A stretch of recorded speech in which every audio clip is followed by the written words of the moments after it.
Chapter 482. In the empty bathroom, Luoya Akat soaked in the bathtub. He stared at the surface of the water to clear his mind, thinking about the benefits of a cold bath. There were many other benefits, but for the current Luoya, there was only one benefit, and that was sufficient ice. Only this cold temperature could slightly suppress the evil fire in the youth's heart. Because of this, Luoya's ice water was specially made. Half of it was made up of floating ice, but even so, it still made Luoya feel impatient and restless, letting his imagination run wild. Recalling how the silver-haired girl seemed to be looking forward to continuing his punishment, Luoya felt the fire in his body burning fiercely. On the other hand, it seemed like Ai Lizi's saliva was working. Luoya's consciousness was somewhat hazy, and he needed a cold bath to refresh his mind. The silver-haired girl didn't move, which was the best thing for the youth. It also gave Luoya some time to think about their relationship. Although Ai Lizi's body didn't have any major problems, she was still underage. Luoya definitely wouldn't back down on this point, and it was also one of the main excuses he used to reject the girl. But it had to be said that with the passage of time, this excuse was only valid for a few months. Thinking of this, the youth gently leaned against the edge of the bathtub. For a moment, his mind was in a mess. He remembered that a few years ago, the youth did indeed treat Ai Lizia's family. But he didn't know when it started, but after constant contact, this feeling gradually deteriorated. Thinking of this, Luoya felt his brain heating up again. He hurriedly cupped a handful of water and rubbed his cheeks. The black-haired youth breathed a sigh of relief. No matter what, there was only one thing he could do now, and that was to control himself and wait for dawn. The next morning, when Luoya dried his body and walked out of the bathroom, the sky outside was already slightly bright. The morning light shone through the gaps in the thick curtains and shone on the sleeping girl's cheeks, making her appear calm and gentle. From the traces under the bed, after Luoya left last night, Ai Lizi didn't seem to get out of bed and instead fell asleep. It was obvious how drunk the girl was last night. Muttering to himself, the youth touched the neck that the girl had bitten. He was suddenly curious about what would happen if his blood was sucked after drinking. But this curiosity disappeared when he saw that Ai Lizi was still sleeping soundly. After thinking for a moment, Luoya walked to a chair at the side, crossed his arms, and closed his eyes to rest. This is... Bro, big brother. Realizing that the girl had woken up, Luoya rubbed his eyes and stood up to stretch. Then he adjusted his expression and walked to the side of the bed, ready to give the silver-haired girl an ideological education lesson. But he didn't expect that before he even got close, Ai Lizi's face was already flushed red, and then she lifted the blanket and crawled under it. Although last night's incident was planned by Ai Lizi, after sucking Luoya's blood, things started to go awry. In fact, until just now, Ai Lizi remembered how daring she was last night, but because of this, she couldn't bear to see Luoya's face. The girl nestled under the blanket covered her face with both hands, and her mind kept recalling last night's incident. She was so embarrassed that she was about to cry. On the other side, looking at the little bump under the blanket, Luoya didn't know what to say. With a conflicted expression, Luoya didn't know what to do. After thinking for a while, he tentatively approached and asked softly. "Big brother, don't look at me." "That won't do, big brother, don't look at me." Hearing the silver-haired girl emphasized again, Luoya nodded and turned his head slightly to look at the door. The two of them stood like this, one by the bed, the other under the blanket. After a long time, Ai Lizi finally quietly peeked out and looked at the bed and asked softly. "Yes. Last night, I didn't want to do that, but I don't know why your blood made me feel a little, so..." Without waiting for Elisa to finish her words, Roha interrupted her and admitted that he didn't know what she was talking about. "Big brother." After brushing aside Ai Lizi's inappropriate behavior last night, the black-haired boy turned his head slightly and looked at the bed. Hearing Luoya's words, the silver-haired girl couldn't help but stop her actions. What's there to be angry about? This was originally an accident, right? Or rather, I was too careless, so don't worry, I won't blame you. Of course, Anne. I've already punished you. Hearing Luo Ya's words, the silver-haired girl couldn't help but tremble. Her face instantly turned bright red, and even her ears changed color. However, Ai Lizzie couldn't deny these shameful things. Big brother, you won't laugh at me, right? Why would I use it on someone else? How could I do that? I will only use it on Big brother. Luo Ya's prohibition entered the silver-haired girl's ears, and the content of it naturally made Ai Lizzie somewhat dissatisfied. The silver-haired girl said as she crawled out from under the blanket. She didn't expect to see Luo Ya's smiling face as if his plan succeeded. Big brother. You said that on purpose, right? Bullying me, using this kind of provocation. After a night, the silver-haired girl's clothes were even more disheveled. Her collar was torn open due to sucking blood last night, and her stockings were also loosened. Ai Lizzie had no choice but to sit on the edge of the bed and stretch her slender legs. Her face was slightly red as she pulled them up with her hands. On the other side, Luoya had already brought the girl's shoes over. Ah, big brother, you don't have to do this.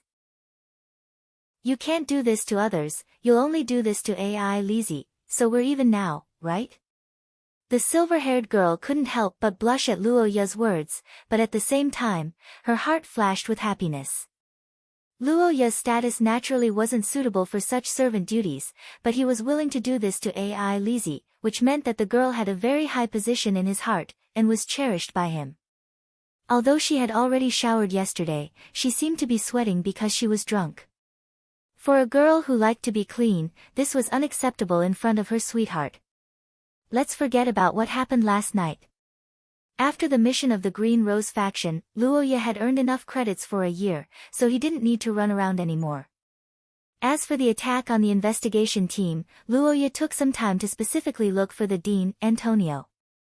With the experience of 400 years ago as a precedent, and now with the real case, the world's crackdown on the fallen was suddenly raised to an unprecedented level. On the other hand, Luoya's ancestor, Estrella, had also begun preparations for the awakening. Upon hearing the news brought by the dean, the black-haired young man blinked in surprise. Antonio's resurrection plan had always been opposed by the Twilight Sages and the hidden families in the Kingdom of Nights. Originally, Luoya planned to personally visit them for the upcoming holidays, but he didn't expect to be given the green light this time. In general, there are two reasons. The first and most important reason is the current state of the Savior. Based on the situation of the mutants, the Savior is close to the awakening period that occurs once every few hundred years, and the dream of chaos can no longer suppress him. Teacher Estrella's role in this period is far less than usual, so we can try to separate her from the dream of chaos. Me? I see. With this thought in mind, Luoya was filled with gratitude toward Wilhelmina and began to ask about the specific details of separating Estrella and the dream of chaos. Antonio said that he had a certain degree of confidence and had even practiced for years. Should I say that love is a magical thing? 400 years had passed, and even the vast sea could have turned into mulberry fields. However, Antonio's feelings for Estrella didn't seem to have changed. Instead, it seemed to have become even deeper. It could only be said that this taciturn man was indeed a sentimental person, and Luoya didn't misjudge him. Dean, before rescuing the ancestor, can you change your appearance a little? Not bad. It shouldn't be difficult for you. You were still a young disciple before, and now you're gray-haired. It's not good for your heart. Antonio understood what Luoya meant and smiled helplessly. The young man didn't probe further. After a brief conversation, both of them got busy. Antonio followed the young man's clues to find trouble with the fallen while Luoya continued to search for traces of the 6 calamities. When Luoya returned to the academy after parting ways with Lillian, it was already the end of summer. Soon after, it would be the fall holidays. Thinking back, Luoya spent most of his time in the second academic year on missions and studying. It was a far cry from the bustling first year. But fortunately, these somewhat boring days had come to an end. Just like how young girls would miss their young man after not seeing each other for a long time, Luoya missed the two young girls even though he didn't say it out loud. Calculating the time, Luoya and Miss Angel had been separated for more than half a year and Xia Luot hadn't seen each other for almost a year. As time passed, Luoya couldn't suppress his longing for the two young girls. But what Luoya didn't expect was that things didn't develop smoothly. No matter what, the cultists and mutants had to be eliminated first. Luoya agreed with this point. Although Noa Iyer didn't return to the academy, he wrote a letter to Luoya to make the young man feel better. On the other hand, Xia Luot's situation made Luoya a little puzzled. Seeing this situation, the young man was quite puzzled. After thinking for a long time, he felt that perhaps the long separation made Miss Angel angry, so he specially brought a gift to apologize. But what he didn't expect was the unexpected answer. In the mansion where butterflies fluttered, the black-haired young man couldn't help but fall into silence. A thought began to emerge in his mind. Why? I understand. Since Xia Luo doesn't have time to see me, then I'll go find her. The black-haired young man said calmly with a smile on his face. The Sorofia family's butler couldn't help but change his expression. Seeing this situation, Luoya's heart sank. Ignoring the butler's dissuasion, he immediately turned around and left. Chapter 483. In St. Freya's Academy, the black-haired young man had been frowning ever since he returned from the House of Butterflies of the Wild Rose faction. Seeing him like this, the students in Sangji Hall didn't dare to disturb him. For a moment, the usually noisy residents quieted down. After going to the butterfly dance hall, Luoya put all his thoughts on the reddish-brown-haired girl. Under worry and contemplation, he couldn't even pretend that nothing happened. Although she was intelligent, her personality was a bit arrogant. Being separated for a long time would definitely make her dissatisfied, so it was normal for her to fall in love with someone else. Outsiders would probably think so. To a certain extent, this saying was true for others, but Luoya knew that Xia Luo wouldn't do that. As for falling out because they hadn't seen each other for a long time, although this sounded a bit unlikely, it was different for Luoya. Besides, even if it was really a bit awkward, Xia Luo would definitely give Luoya a way out instead of just leaving like this. Her character as a good wife and mother made her always worried about Luoya's face in front of outsiders. Her experience of living independently since childhood also made Xia Luo good at the ways of the world. It was a kind of tacit understanding like a real husband and wife. They didn't even need to communicate much, and they would naturally think for each other. This was reflected when the two of them worked together to deal with the cooperation project between Akate Territory and Rose. Remember. But it had to be said that although he was worried, there were some problems that Luoya needed to consider. That was, at present, the young man didn't have any evidence that Xia Luo might have an accident. Everything was just speculation. Even the decision to leave was Xia Luo's own decision. Then, could it be that Xia Luo deliberately didn't want Luoya to know about something? What are you going to do? Remembering that Luoya had helped her in their relationship, the blonde girl clenched her fists and said enthusiastically. Hearing this, Gerlach nodded, but he didn't let her go. Indeed, if it was his own business, Luoya Dage wouldn't be so nervous. After finishing his thoughts, the young man returned to his senses and looked at Paul and the other two who were waiting by the side with a smile on his face. Seeing such a Luoya, Gerlach and the others heaved a sigh of relief. Brother Luoya, just say it. Is there anything we can help you with? Huh? Yes, this was the decision that Luoya made after a long period of consideration. He maintained his intuition at the Butterfly Dance Hall and immediately set off for the Rose Commercial United Nations. As long as there was the slightest possibility that something might happen to Xia Luo, Luoya wouldn't just wait, even if it meant any losses. Although the second school year had come to an end, Luoya still had a lot of things to do, including the reorganization and training of the entire faction. On the other hand, enhancing the faction members' ability in group battles was also to prepare for the possible battlefield in the future. Luoya didn't want his former faction members to be easily buried in the battlefield, and judging from the facilities, the Rose faction with the secret realm had the greatest advantage. Originally, Luoya wanted to use the last few days of the semester to train, but now, he could only leave these important tasks to Paul and the others. After briefing them about the tasks, the young man went out again and headed toward the Rose faction's base where Ai Lizzie was. The Rose faction's base was by the lake, and it was particularly lively in the hot summer. Ai Lizzie's room was a huge lakeside villa. Every morning when the lake was filled with mist, it was like a fairyland. Coupled with Ai Lizzie's stunning beauty, it even made people think that they had mistakenly entered the kingdom of fairies. At the dining table, the silver-haired girl thought of going home alone for more than a month, and her beautiful face couldn't help but show reluctance. Seeing this situation, Luoya had no choice but to take the initiative to please her. He personally cut the food into small pieces and pushed it in front of the girl. I understand, I already know what kind of person my brother is, but that guy actually left without saying goodbye. It's really strange. Although because of Luoya, Ai Lizzie often quarreled with this young lady next door, and the frequency was even more frequent than Noa Iyer, but it had to be said that in the process of growing up, Xia Luo was the female peer she came into contact with the most. And from the perspective of the Akot family, Xia Luo was the central figure who promoted the cooperation between the two families. She was also the main person in charge of the cooperation project. Her safety would definitely affect the development of the entire Akot territory, and it was also related to the revival of the territory, so they couldn't be careless. Well, but if there are no problems over there, please come back quickly to accompany me. I still have a lot of things to do with you during the holidays. For Luoya and Ai Lizzie, the next few years of limited holidays were probably their last relaxing time. In the future, if the war with the aliens entered a stalemate, whether it was Luoya or Ai Lizzie, as high-grade transcendents, they would probably participate in the war. In that case, it would be difficult to live a peaceful life.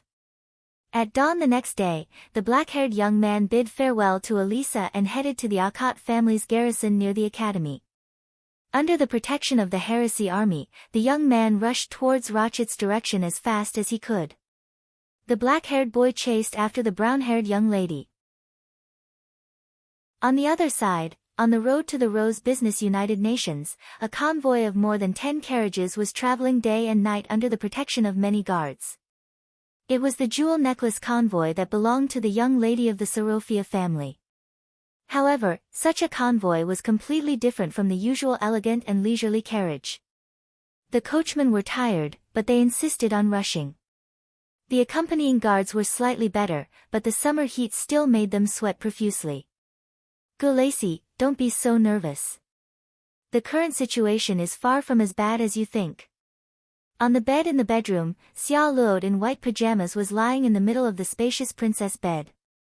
She smiled at the maid who was full of anxiety. Seeing such a girl, Gulacy couldn't help but worry. He quickly walked to the bed to check on the girl's situation. The beauty inherited from the ancient elves didn't change, and the noble and independent temperament didn't change. However, at this time, Xia Luo's face was very pale, and her body looked exceptionally weak. A faint aura of death wrapped around her exquisite body, giving the girl an illusory beauty. Bruce Sorofia, the current president of the Rose Business United Nations, had been known to the world as the manager of Rose for decades. However, what others didn't know was that this ruler who seemed to be in the prime of his life was actually critically ill a few years ago. Even now, he was still suffering from a strange illness. "Miss, how are you feeling now? Please tell me the truth about your body's condition." "After sleeping for a while, I feel a little better, but my body still doesn't have much strength. There is also a strange aura of death in my curse power. These don't seem to have any effect. These things are useless, which means that the possibility of Miss being attacked by external forces is very small." Xia Luo said and looked up at the starry ceiling. She shook her head and denied the possibility that the abnormalities in her body were caused by external forces. The red-haired girl thought as she looked at her own body. As the saying goes, Rome wasn't built in a day. Xia Luo's current condition wasn't caused in a day. In fact, not long after she separated from Luoya last year, the girl felt a wave of discomfort. However, at that time, Xia Luo didn't pay much attention to it. The clothes I made haven't been sent out yet. Miss, if you want to see young Master Luoya, how about we go directly to Akat Hill? Although Rose's medical treatment is very complete, the oil lamp that alleviated Master's symptoms was made by young Master Luoya. Then we. But, Miss, the red-haired girl said until here. She couldn't help but slightly clench her hand that was stroking her clothes. Gu Lacey fell into silence. For a moment, she didn't know how to persuade her. If she told the black-haired boy about her illness, with Luoya's personality, he would definitely come to visit Xia Luo. So, she might as well hide it. This was the only way for the girl. However, Gu Lacey didn't agree. In her opinion, Luoya was the girl's hope. I want to see him. Of course, I want to see him. That's without a doubt, but I want to protect him. I don't want him to worry. The girl said and stroked the clothes in her hand. Gu Lacey stopped talking. The spacious room was silent for a moment. Unfortunately, thousands of miles away, a group of people didn't act according to Xia Luo's wishes. Under the starry night, the black-haired boy traveled day and night, rapidly approaching the girl. Chapter 484. On a summer night, the stars were shining in the dark wilderness. On the road to the Rose Commercial United Nations, the black-haired boy was resting on the side. Not far from him, a group of armored guards were setting up tents. Although they set off 2 days earlier than Luoya and others, Xia Luo rode in a carriage, while Luoya and others rode in a cavalry. Normally, they should catch up with Sophia's family around the morning of the third day, but the fact was that they didn't see anyone until the evening. That was Xia Luo and others, just like Luoya and others, were also rushing day and night. At the end of the joint conference, unlike the overwrought theocracy, the financially abundant Rose didn't have any urgent matters at all. Normally, they didn't need to rush like this at all, so the biggest possibility was that they were hiding from something. If it wasn't the enemy's pursuit, then what else was worthy of Xia Luo to make such a big fuss? Could it be, they are hiding from me? Why are they hiding from me? Even if there is something wrong with the relationship between two people, escaping can't solve the problem, right? They left without saying goodbye before. Is there something that they don't want to tell me? In any case, after 3 days of chasing, Luoya and others couldn't move forward anymore. The boy also seized the short time to seriously think about the clues. After Akate Territory and Rochet resumed their previous relationship, and after frequent business cooperation, the military, represented by Old Man Eugene, had always been a hardcore supporter of the two. It was hard to imagine what kind of chaos Bruce and the military would cause in the country. Wait a minute. Bruce. Luoya was fortunate to see Bruce's immortal body a few years ago. Since most of the items in the system were unique, Luoya didn't find anything similar to the lamp after that. Fortunately, even after the lamp oil was exhausted, the effect of the curse vessel didn't completely disappear. Thinking of this possibility, Luoya felt a little better. Although it wasn't good to say this, as long as it wasn't Xia Luo, Luoya wouldn't be so anxious. Even if Bruce's illness would also bring a storm to the Akat territory. In the jewel necklace caravan, the black-haired maid looked at the young girl who had fallen ill after waking up in the morning with a sorrowful expression. In front of her, Xia Luo, who had just gotten better yesterday, fell ill again. Eldest miss, no matter what, I have to tell Luoya about this matter. Please forgive me. Young miss, although I am a maid, I am also your bodyguard. One of my duties is to ensure your safety. I believe that the current situation is quite unfavorable, so we must seek help from our allies, which is the Akat family. Please don't continue to be stubborn. Grace. You're making a mountain out of a molehill. Things aren't as serious as you think. This illness will worsen at night and in the morning, it will make people look worse than they actually are. Father is like this. You should be clear about this. Looking at the resolute face of the maid, the reddish-brown-haired girl pondered for a moment before softly persuading her. She wanted to dispel Grace's idea, but it was useless in front of the maid who had been by Charlotte's side since she was young. As Grace said, Xiao Luo's illness was only a moment of discomfort at the beginning. It lasted for only a few seconds, and the frequency was about once every half a month. It even made people think that it was an illusion caused by fatigue and neurasthenia. However, as time passed, not only the frequency became once every few days, but the duration also began to gradually increase. Chapter 485. In the reception room, the black-haired youth looked at Xiao Luo in front of him and asked the question with a flat expression. His golden pupils stared closely at the girl's eyes. When she heard Luo Ye's question, the reddish-brown-haired young lady's body stiffened unnaturally for a moment. Gu Lacey was an advanced source rank 3 transcended. She specialized in close combat and had an excellent compatibility with Xiao Luo, who was proficient in gem curse. With the black-haired maid by Xiao Luo's side, the girl's safety level would be qualitatively improved. And from another point of view, it was necessary to have a trusted aide by your side during the long journey. Is there anything more important than your safety on this journey in the wild? Zhang Lixing asked. Don't tell me that during this period, she won't be by your side. Hearing Luo Ye's rhetorical question, the reddish-brown-haired girl was speechless for a moment. The youth's question seemed normal, but if Xiao Luo wanted to deny it, it was equivalent to belittling Gu Lacey's professionalism as a maid and guard. It was also an insult to her persistence. Even if it was to hide her illness, Xiao Luo couldn't do it. Oh. Gu Lacey went to rest? Is that so? But in that case, what's with this cup of tea? This smell is from her, right?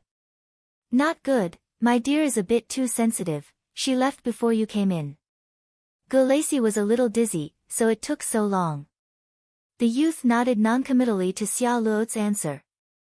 He carefully observed the girl's situation and gradually frowned. Seeing Luo Ye's expression, Xiao Luo's heart couldn't help but jump. However, before the girl could change the topic, Luo Ye asked again. Of course, although I'm a little tired, my body is very healthy. The black-haired boy's question echoed in the room. The girl, who was somewhat prepared, pretended that nothing had happened and asked a question back. She reached for the teacup in front of the table. However, to the girl's surprise, Luo Ye's expression suddenly sank after hearing this answer that she thought was flawless. Seeing the rare serious expression on Luo Ye's face, Xiao Luo's heart was flustered but she couldn't figure it out. She could only cast an inquiring look at the youth, but Luo Ye, who was opposite her, didn't say anything. Xiao Luo, do you think I understand you? In response to Luo Ye's strange question, Xiao Luo seemed a little confused. Her emerald eyes stared at the young man in front of her as she recalled the days they spent together. After a moment of hesitation, she nodded. Nothing, I just wanted to hear your answer, because I was wondering if my feelings for you had been underestimated. When the red-haired girl heard the youth's words, a slightly puzzled expression appeared on her face. Luo Ye nodded, looked at Xiao Luo, and said softly, for example, you like to drink mixed flower tea, the water temperature is about 70 degrees, and your favorite food is strawberry-flavored macarons. You wake up early in the morning, and you can't sleep at night if you don't read some documents. People often don't put in as much effort as imagined when interacting with each other, especially for an independent girl like Xiao Luo. Even Bruce, as her biological father, didn't care much about her. Chapter 486. What did Gu Lacey usually do? Luo Ye used to think he understood this very well. When he first met Xiao Luo, the relationship between the young man and the girl was not as harmonious as it was now. Luo Ye put in a lot of effort to take care of this potential customer, including making good tea for the girl every morning and thinking of food to suit her taste. Previously, Luo Ye took care of her from the perspective of a guest and a friend, but now he was the closest person to the girl, and what he needed to do was far more than simply pouring tea. Hearing the black-haired maid's answer with a smile, the black-haired young man asked. He looked at Gu Lacey and didn't think that this was the job of a maid. The black-haired young man was puzzled, but Gu Lacey didn't waver at all in response to Luoya's question because this was indeed what she needed to do every day, but it was only limited to this period of time. She didn't need to do anything to achieve the goal of intimate contact between the two, which was why she decisively chose to collapse at that time. It's already to this extent. Realizing that his goal had been achieved, Gu Lacey stopped talking after a few words and suggested that the young man go to Xia Luo's side first. Luoya nodded, said some words of blessing, and left. Luoya naturally did his best to take care of Xia Luo, but while maintaining the girl's life, Luoya also had more important things to do, and that was to find out the reason for the girl's current cursed illness. Just like what the young man said to dispel Xia Luo's worries, Bruce had lived with Xia Luo for many years, so why did the girl only get sick recently? Whether it was from the human body's immune system or supernatural power, wasn't Xia Luo, who was weak as a child, most likely to get sick? After thinking about it, Luoya felt that it was strange, but he didn't have any clues. In desperation, he decided to take care of Xia Luo first. However, he didn't expect to receive a huge challenge as soon as he took office. More than 10 minutes later, in Xia Luo's room, the black-haired young man looked at the girl in front of him with a puzzled expression. On the sofa in front of him, the reddish-brown-haired girl was holding a teacup with a blushing face and was silent. Luoya caught up with Xia Luo's convoy this morning. After a period of waiting and talking, it was already morning. Normally, Xia Luo would have arranged this time, but the girl seemed to be hesitating about something. This morning, Xia Luo wasn't in a good state. When she knew that Luoya had caught up with her, she was arguing with Gu Lacey and didn't even get out of bed. Because she was afraid that Luoya would find out, Xia Luo had been putting on makeup and changing clothes with the help of the maids while the young man waited. In fact, she hadn't even eaten breakfast until now. And that was to take a bath. Looking at the puzzled Luoya in front of her, the reddish-brown-haired girl couldn't help but lower her eyes and look at her reflection in the teacup silently. But, it was summer now. If she didn't take a bath, although it was unlikely, what if there was a smell? The sound of knocking on the door broke the awkward silence between the two, making the reddish-brown-haired girl feel slightly relieved.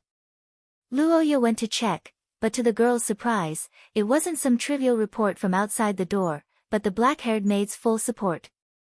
Schedule? Great, I don't know what to do. Chapter 487. In the bathroom, the black-haired young man looked at the girl with her back facing him. His golden pupils suddenly contracted. After asking the question, the reddish-brown-haired young lady also fell into silence. Putting everything else aside, the Austin Empire represented by Lillian, who stepped onto the ladder of adulthood with Luoya, had always been Luo Chet's sworn enemy. Xia Luo, the young lady of Sorofia, and the Austin Empire's princess were also known to be at odds with each other. If Xia Luo knew about this, it was almost impossible for her not to be angry. Wait, as expected, forget it, there's no need to answer. Sorry, I don't mean to control you. We don't have any actual relationship, this kind of questioning is making you uncomfortable. Hearing Xia Luo's words, the black-haired young man hurriedly shook his head to deny it. Although Xia Luo and him did not have any official relationship, the feelings between the two were very real. In Luoya's eyes, Xia Luo was already someone he would never leave. Even if he was controlled a little, Luoya would not mind. Even if I act like the mistress of the house. Recalling the girl's shares in the financial report of his family, the black-haired young man helplessly raised the corner of his mouth. Xia Luo was stunned for a moment, but after blinking her eyes, she also laughed. Idiot, it's because it's you that I'm open. Hearing Luoya's soft words, Xia Luo's body couldn't help but tremble. Then, she lowered her head slightly and tightened her arms a little. Suddenly, a mixture of shyness and warmth rose in her heart. After experiencing the dangers of the historical fragment together, their relationship quickly became closer. Luoya began to gradually give up his authority to the reddish-brown-haired young lady. Xia Luo originally thought that Luoya trusted his ally Luo Chet because of various things, but it seemed that was not the case. Well, actually, it's mainly to prevent father from going back on his words. Wait, why did you turn around? Looking at the boy who looked away awkwardly, the reddish-brown-haired girl confirmed her guess. For a moment, she only felt a warm current surging in her heart, and she was even a little speechless. Faced with this situation, Xia Luo had no choice but to plead with Ka Dia face to face, hoping that she would be allowed to contact Luoya. After many efforts, the Marquis finally agreed not to interfere in the matter between the two. Although father looks like he doesn't care about anything, that's not the case. The Akot family's military expenditure is very high, and father values this part very much. After all, the main reason why Ka Dia objected to Xia Luo and Luoya being together was that the Akot family wasn't short of money. Although their economy was poor, they were very independent and had little contact with the outside world. If this situation continued, then Ka Dia could change his mind at any time. My dear. Aren't you afraid that father will be angry? Also, what if I betray you? My dear. Chapter 488. A high-grade extraordinaire's perception of danger was similar to intuition.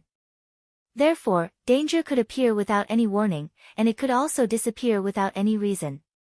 The short period of time was usually the chance for them to notice the signs of danger, but unfortunately, most of them were fleeting. Xia Luo.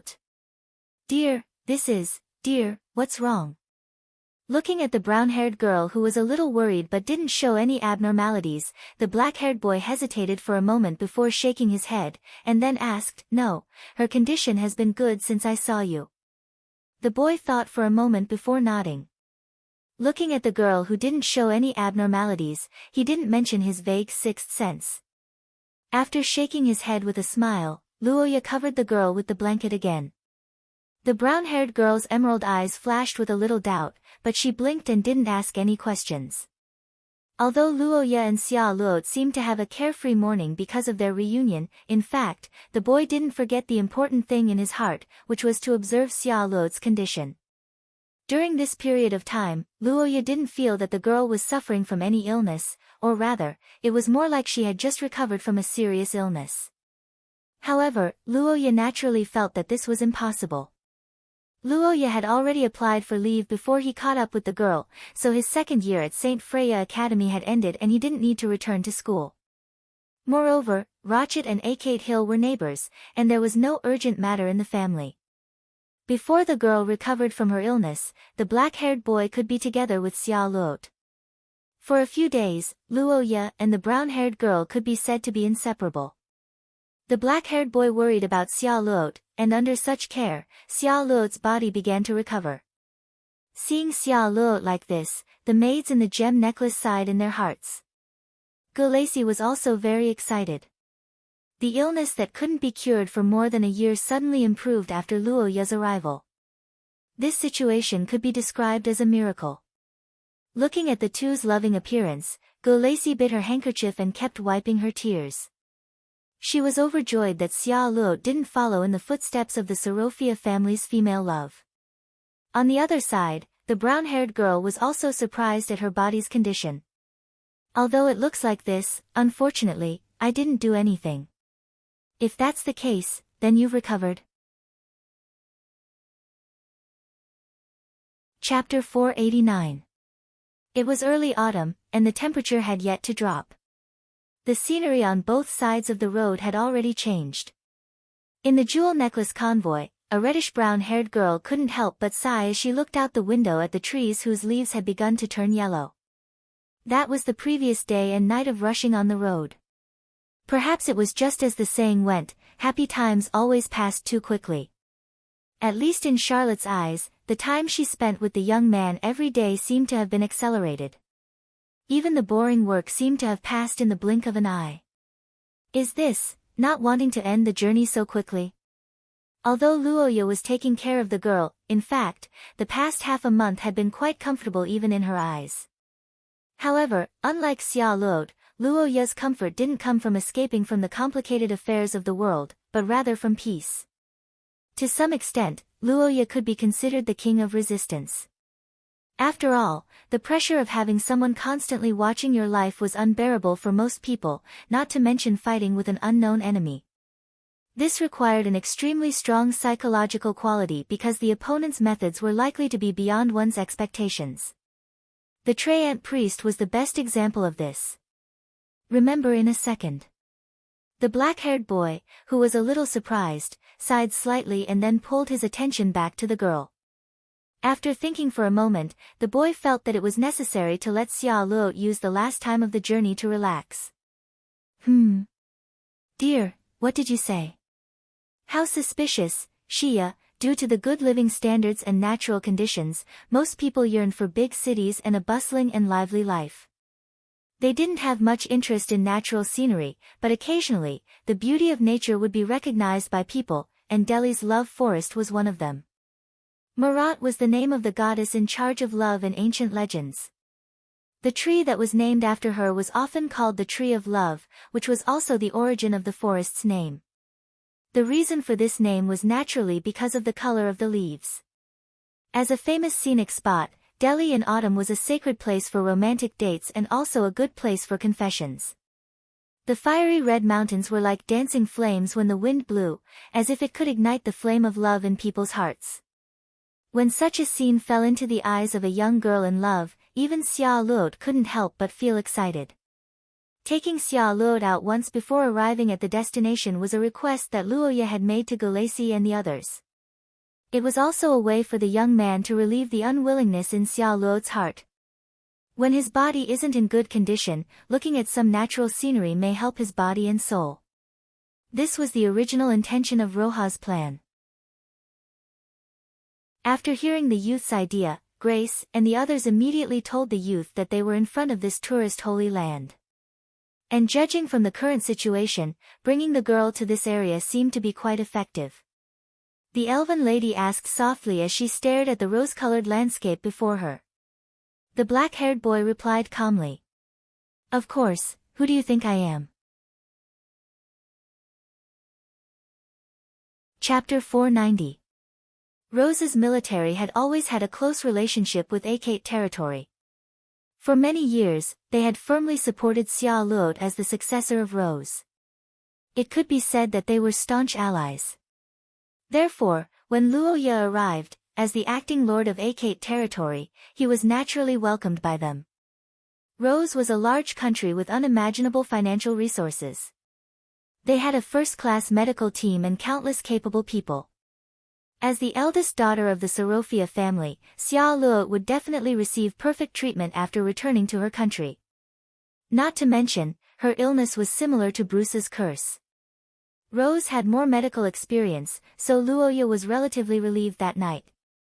After more than 10 days, although the accumulated fatigue didn't affect his combat effectiveness, it was time to rest. The central area of Rose was undoubtedly a place to sleep peacefully. Luoya, Sama. I'm Gulaisi, I have an urgent matter to inform you. Luoya, Sama. Miss Maid brought Luoya an incredible news in the dark before dawn. Xia Luo was ill. When Luoya heard this, he couldn't accept it, but the anxious and sad expression on the maid's face told him that this was the reality. From the words of Gulaisi, Luoya roughly understood what happened. According to Miss Maid, Xia Luo's condition wasn't bad when she went to check her body after parting with Luoya in the evening. After the treatment, the medical team of the Sarofia family thought that although the eldest daughter's body was weak, there was nothing serious. After the joint meeting, Bruce, as the president of the Rose Commercial United Nations, stayed in the front line and hadn't returned yet. Xia Luo was temporarily in charge of domestic affairs. It could be said that the situation was somewhat similar to Luoya's previous acting lord. In this case, it was almost impossible to rest. After that, it was the routine dinner. Fortunately, the eldest daughter returned to Rose. The medical team was fully prepared. If it was during the journey, it is likely that Gulaisi's body trembled as she recounted the events of the previous night. Opposite her, the black-haired young man fell into silence as he pondered over something with a gloomy expression. Xia Luo's face was as pale as paper, and her consciousness was in a coma. A faint aura of immortality floated around her, and her vitality was visibly decreasing. If the girl yesterday was a blooming flower nourished by love, then the sleeping Xia Luo now was like a falling cherry blossom that could wither at any moment. Lord Luoya, young mistress is safe for now. You can come closer. They had finally reunited after a long time, and their relationship had improved. Just as the two of them were about to have a happy ending like a fairy tale, Xia Luo suddenly fell ill. This situation was unacceptable to the maids, and also unbearable to Luoya. In Luoya's eyes, the reddish-brown-haired girl was like a fragile piece of glass that could shatter and disappear at any time. This made Luoya feel as if a knife was twisting in his heart. Luoya. Xia Luo's sudden awakening made everyone in Rose excited. The medical team and clerics quickly used spells to confirm the girl's condition, and the maids immediately busied themselves. On the sickbed, looking at the concerned Luoya, Xia Luo responded with a faint smile. Why are you apologizing now? It's not like you wanted to fall ill. In the past, regardless of whether it was facing a disaster-like monster or an expert that far exceeded his level, Luoya had never shown such panic, and even fear. As someone who made the young man so uneasy, how could Xia Luo's heart not be moved? Your current situation is not fine at all. Wait, don't tell me. During the journey, Xia Luo's condition stopped when Luoya caught up with them. After that, the young man and girl were inseparable, and Xia Luo did not show any obvious abnormalities. But this time, after only one night, the reddish-brown-haired girl fell ill. That's right, there was a reason why Gulacy did not stay by Xia Luo's side this morning and went to find Luoya personally. That was because the maid felt that Luoya was somehow related to Xia Luo's condition. Thinking of this, the young man and girl fell silent. Luoya turned to look at Gulacy, and the black-haired maid immediately responded with a look and stepped forward to report Xia Luo's condition before and after Luoya's arrival. It's actually true, Xia Luo. Did you have any abnormalities last night? Nightmares? Facing Luoya's question, the reddish-brown-haired girl held her forehead and answered.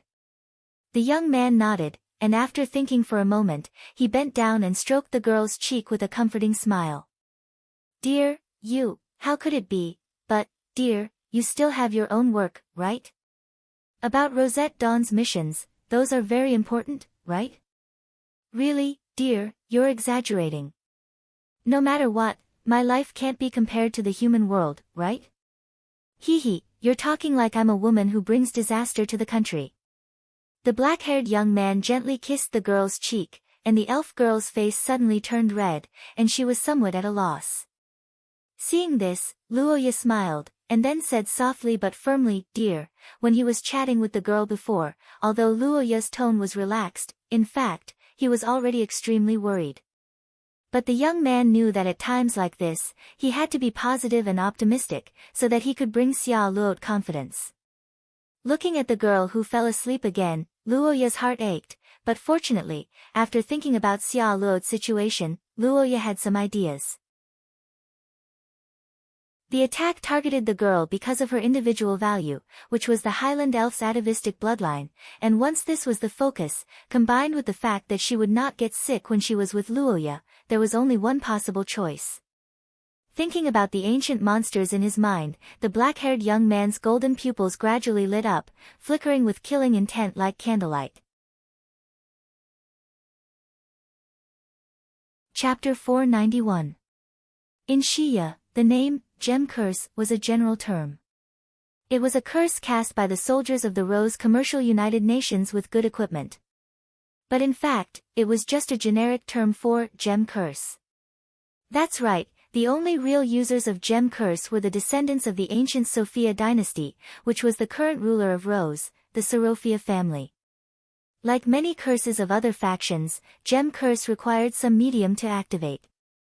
However, unlike other factions, the catalyst for Gem Curse was often beautiful and expensive gems or minerals. In short, it was the currency and hard currency of human society. The Highland Elves, who had the wealth perception and were proficient in astrology and divination, did not lack these earthly treasures. In the ancient times when mythical creatures existed, precious metals were actually not the most expensive things. Compared to the rewards of the gods, the corpses of powerful monsters were more valuable. Unfortunately, countless years later, the Highland Elves were buried in the long river of history. As the descendants of the Sorofia family, the gem curse had long lost the glory of their ancestors. In fact, even in the family, there was only one person who could truly master gem curse, and that was Xia Luot, who had the bloodline of the atavistic bloodline. After Xia Luot fell asleep, the black-haired boy immediately realized that something was wrong. He ordered Gulacy and the others to collect information and conduct an investigation. The goal was to find the cause of Xia Luot's illness. Remember, not leaving was just a delaying tactic. If he wanted to solve the problem, he had to find the source of the girl's illness. After reading various records of the Sorofia family, some speculations gradually formed in the boy's mind. If Xia Luot's illness was caused by a curse, then the principle of the curse must be followed. Under normal circumstances, the girl, who was affected by the curse, should not be more ill than Brosnan, who was the source of the curse. However, the truth was the opposite. Could it be because Xia Luot's level isn't high enough? Hearing Gulacy's words, the black-haired youth couldn't help but stare blankly. Only now did he know that in this year, although the red-haired girl wasn't in front of Luoya, as one of the chosen ones of this world, the speed of her strength didn't slow down at all. Especially before the joint conference of the various countries, in order to not lose momentum, Xia Luot deliberately chose to advance in advance and succeeded. Xia Luot hadn't told Luoya about her advancement to the 3rd level of the source grade. She probably didn't want to flaunt her talent in front of him and was worried about pressuring him. However, after being together for so long, Luoya hadn't sensed the aura of the 3rd level of the source grade. This meant that Xia Luot's illness was more serious than he thought. In conclusion, Luoya felt that Xia Luot's situation was related to the 6 disasters. The red-haired girl didn't care about this period of time, but in Luoya's view, this was a symbol of time. It was also during this period of time that the hidden fog had begun to move towards Tucker Fortress and created a tragedy that shocked the entire human world. More than 700 years ago, Xia Luot's ancestor, Isabella Sophia, used the golden soul to seal the frozen earth creator. After obtaining the power of the crown stone, Luoya relied on the red-haired girl's power to survive several serious side effects.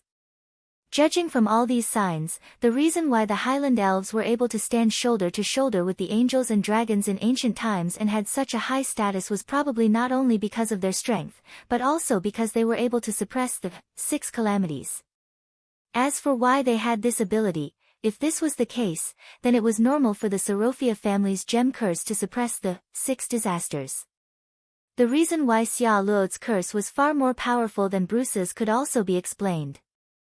Because compared to Bruce, Xia Luot, whose strength was comparable to a true Highland elf, was the one who posed the greatest threat to the 6 disasters.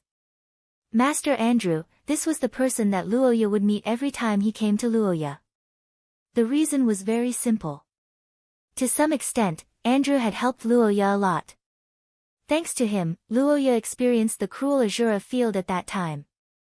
But it had to be said that from an objective point of view, Andrew did find a way to cure Luoya.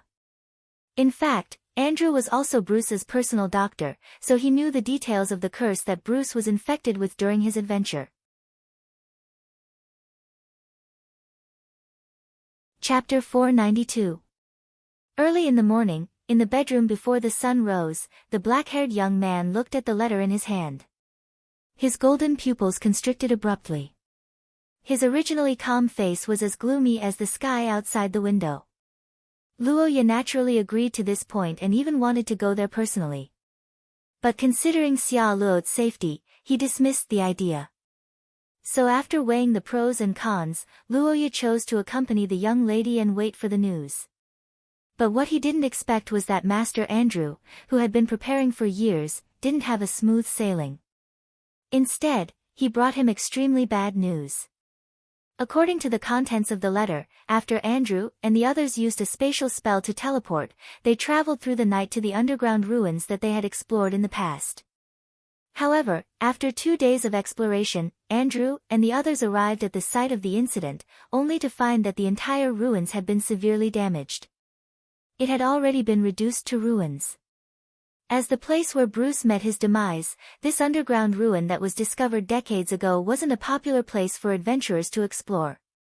Therefore, it was easily controlled by Luoya's side and they sent specialized personnel to monitor it. But according to the records, it was peaceful in the past few months and there were no signs of outsiders entering at all. The ruins were destroyed. This was beyond the young man's expectation. But before Luoya could think about it carefully, he suddenly heard the young lady's voice behind him. 1 second, remember. At this moment, on the bed, the brown-haired young lady supported herself with her arms, rubbing her sleepy eyes and looking for the young man who was supposed to be by her side. Because of the torment of her illness, Xia Luo's face was a little pale and her body was a little thinner.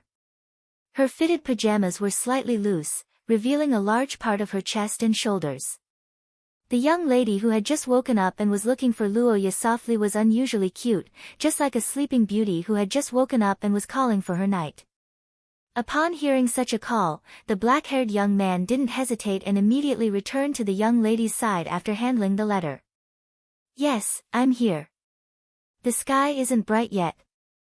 Sleep for a while more.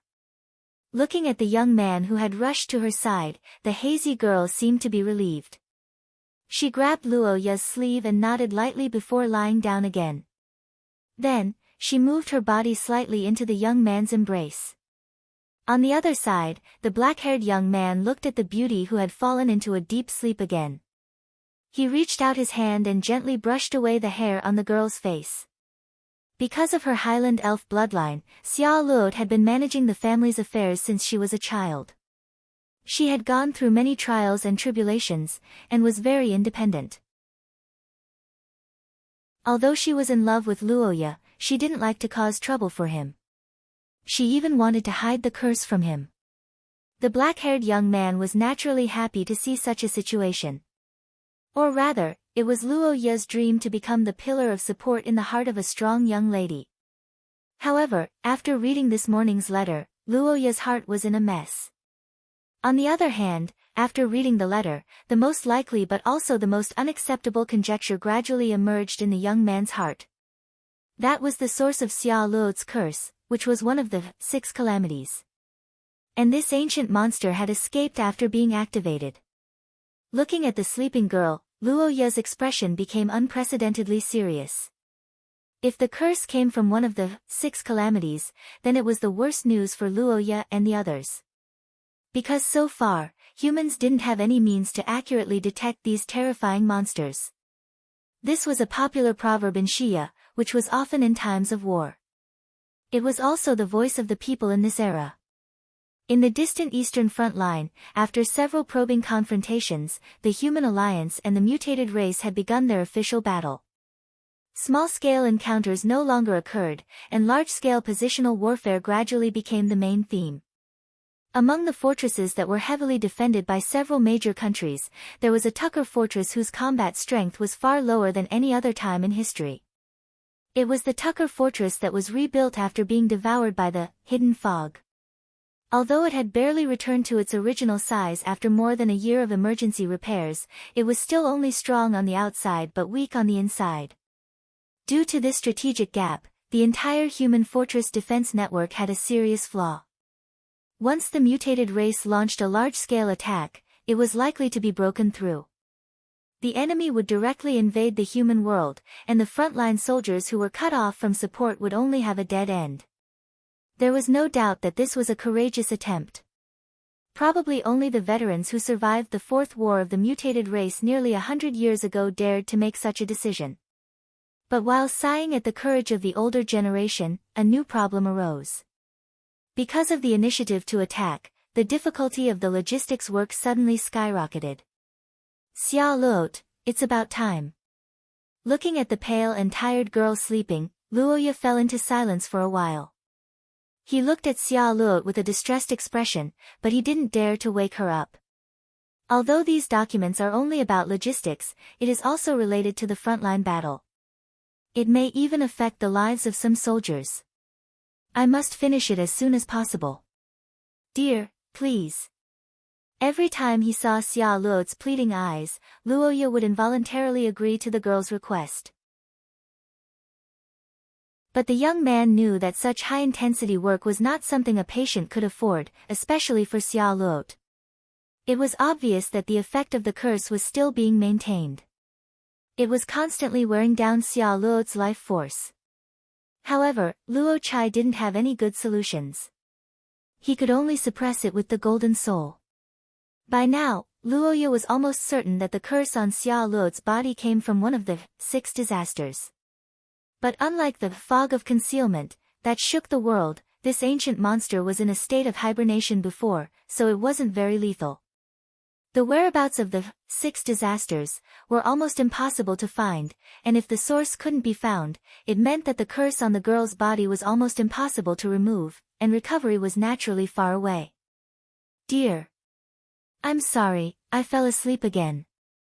But, dear, wait, seeing Xia Luo like this, Luoya couldn't help but secretly sigh in relief. He walked toward the bedroom. Listening to the young man's heartbeat, Xia Luo thought for a moment and slowly spoke. What do you mean? You don't have to apologize. From the situation of the battle, what you did was right. It's better to say that I'm proud of you, but we have different perspectives. Yes, for me, your body is more important than anything else. Facing Xia Luo's question, Luoya gave a flat answer. The red-haired girl widened her eyes, then her lips opened for a while, and her face blushed as she turned her eyes away. Seeing this, the black-haired young man continued, Wait. Dear, what are you talking about? I can hold on until now because you are by my side, protecting me day and night like a knight, so, don't blame yourself anymore, okay? That will make my heart ache. The young man and girl comforted each other and looked at each other affectionately. Their pupils were full of the other half's reflection. After a while, they hugged and kissed, and the 2 hearts became more and more difficult to separate. However, what the black-haired young man didn't know was that under this peace, some things were quietly changing. Chapter 493. After the exploration of the ruins, the Sorofia family could be said to be in a predicament. As monsters that existed since ancient times, many of the 6 calamities didn't have physical bodies, such as the mist of concealment. After the tragedy of the Tucker Fortress, the Saint Maester Empire, the country of knights, and the country of scholars invested countless manpower and material resources into the mission to search for this hateful monster. However, after nearly a year, the result was nothing. Luoya was pessimistic about Rose's search operation, but this wasn't the worst for the young man. The worst was Xia Luo's condition.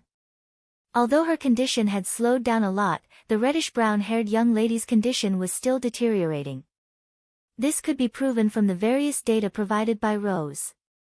In fact, the young lady was indeed a little abnormal recently. She had become more and more sleepy. At night, by the candlelight at the dining table, a black-haired young man sat in front of the table while holding the reddish-brown-haired young lady in his arms. One reason for this was that the 2 of them were inseparable. Luoya didn't want to let go of the elf lady in his arms. The other reason was because of her health. Xia Luo had been eating less and less recently. The young lady was a little picky about food, and now, she was even a little malnourished. The only exception was when she was in the young man's arms. The shy young lady naturally resisted Luoya's tyranny, but the result was forcefully suppressed by the young man. Physically, she was pressed back into his arms and turned her head away. Luoya's countermeasure was to keep holding her until the young lady ate. 1 hour wasn't 1 hour for each of them, but 1 hour for the total. In other words, if Xia Luo didn't eat properly, Luoya would starve after the time limit. In the beginning, the young lady didn't care about this. However, ever since she was picky about food, Luoya really didn't eat and starved herself for an entire night. Xia Luo didn't dare to fool around anymore. For the 100 Birds Hall, which had been tense for a long time because of Xia Luo's illness, the time when the 2 of them ate was the most relaxing time. However, today, this situation changed. In front of the dinner table, the delicacies were already laid out. However, the youth's face did not have the usual smile, and the atmosphere around him was quiet and oppressive. He did not say a word, but the oppressive atmosphere spread to everyone in the dining hall. In front of him was the reason why Luoya was in such a state. Just a minute ago, the reddish-brown-haired girl was still leaning on the boy's chest coquettishly, waiting for Luoya to feed her favorite dessert. However, when the boy withdrew his fork, the expectant Xia Luo had already fainted. When he saw this scene, the black-haired boy was in disbelief. His originally smiling face suddenly froze, and his hand was raised in the air for a long time before he slowly withdrew it.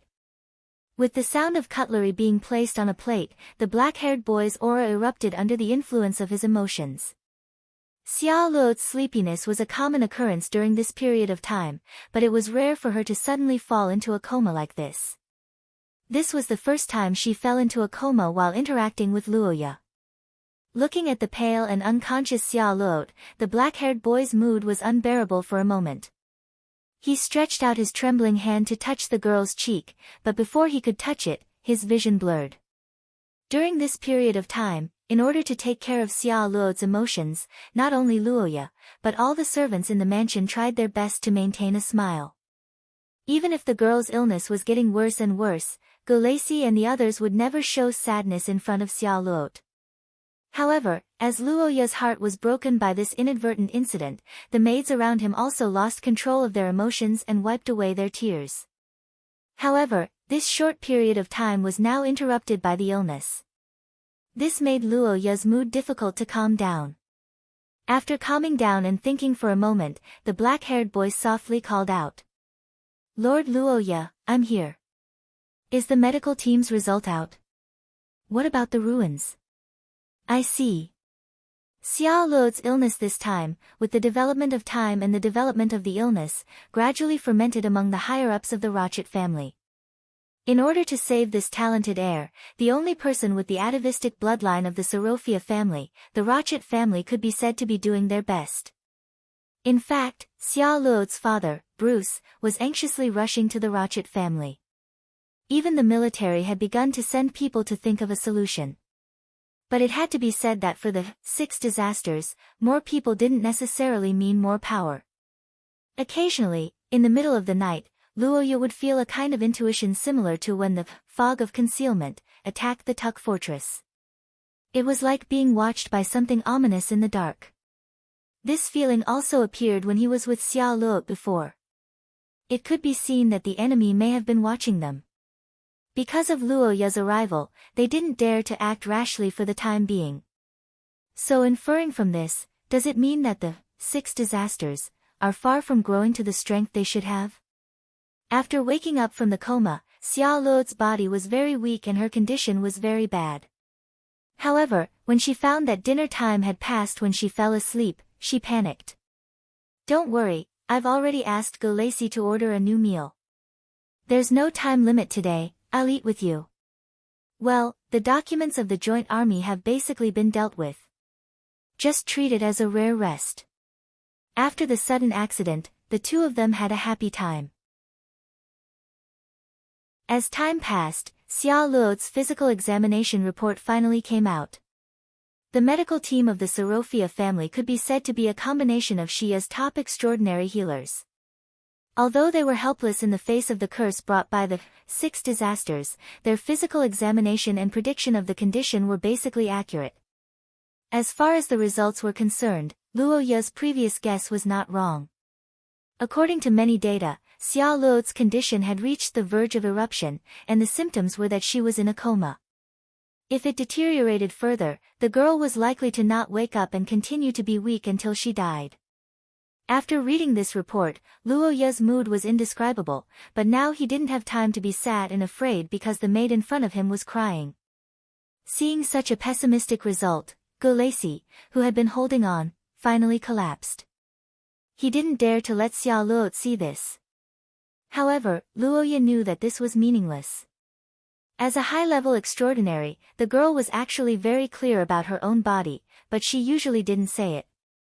So that's the case, it's already to the extent that her life will be in danger if it continues to deteriorate?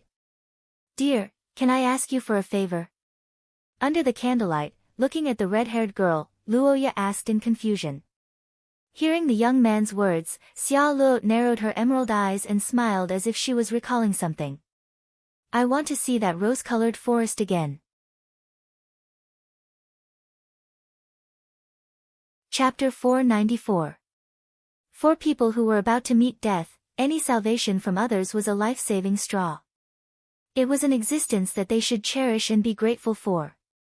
In theory, this argument was correct, but in reality, for some people, there were some ways of salvation that they could not accept. In Xia Luo's eyes, Luoya's plan didn't benefit the young man at all. Instead, he had to sacrifice his health and even risk death. This was unacceptable to Xia Luo, who valued the person she loved more than herself. The Fallen, this was the gathering of evil cultists that Luoya had been fighting against for a while. They had been enemies with the chosen king family since 1,000 years ago, and their methods were unpredictable. They had created countless vicious cases in history. Being targeted by such a mysterious organization and falling into a weakened state was undoubtedly the biggest flaw. From the current information, the mother goddess of the 6 disasters, and the savior are enemies. They can't fight together. This is a matter of faith, so it's difficult for the Fallen to know that I'm in a weakened state. On the other hand, Dean Antonio and the Vatican are searching for them on a large scale, so the Fallen won't have time to be distracted. That's true, but so what? My goal is to face all difficulties with you, whether it's the curse of the 6 disasters, or the attack of the Fallen, it's all the same. Living alone isn't happiness. My happiness is the happiness of 2 people together. Most importantly, I don't want our child to be motherless. 1 second, remember. That's right, we're blessed by Pei Tila, who's in charge of reproduction.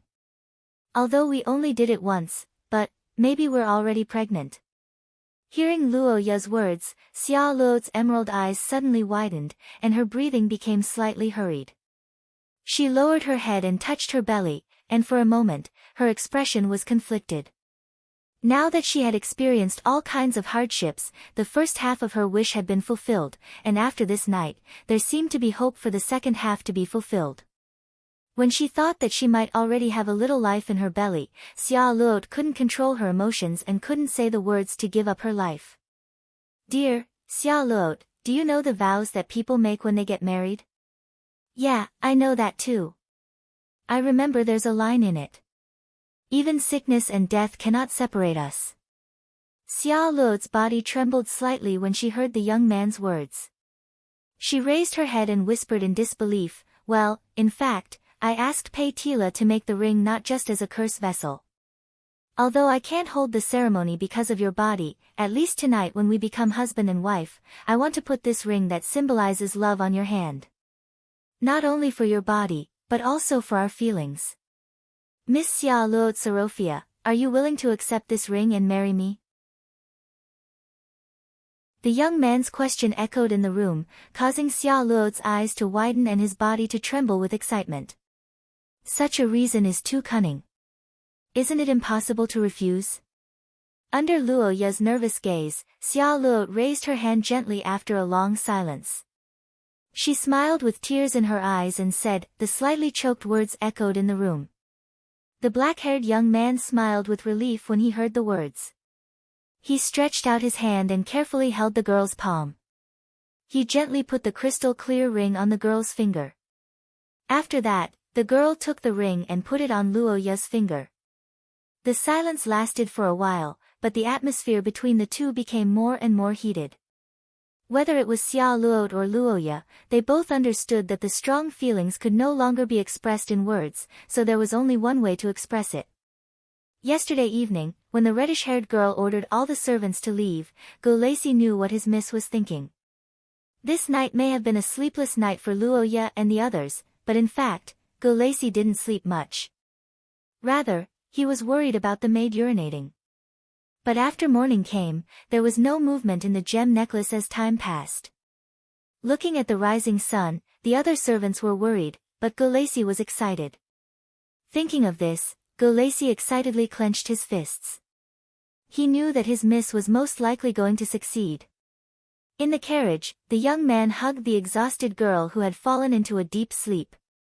He looked at her adorable sleeping face and thought about everything that had happened. Xia Luo was very concerned about children.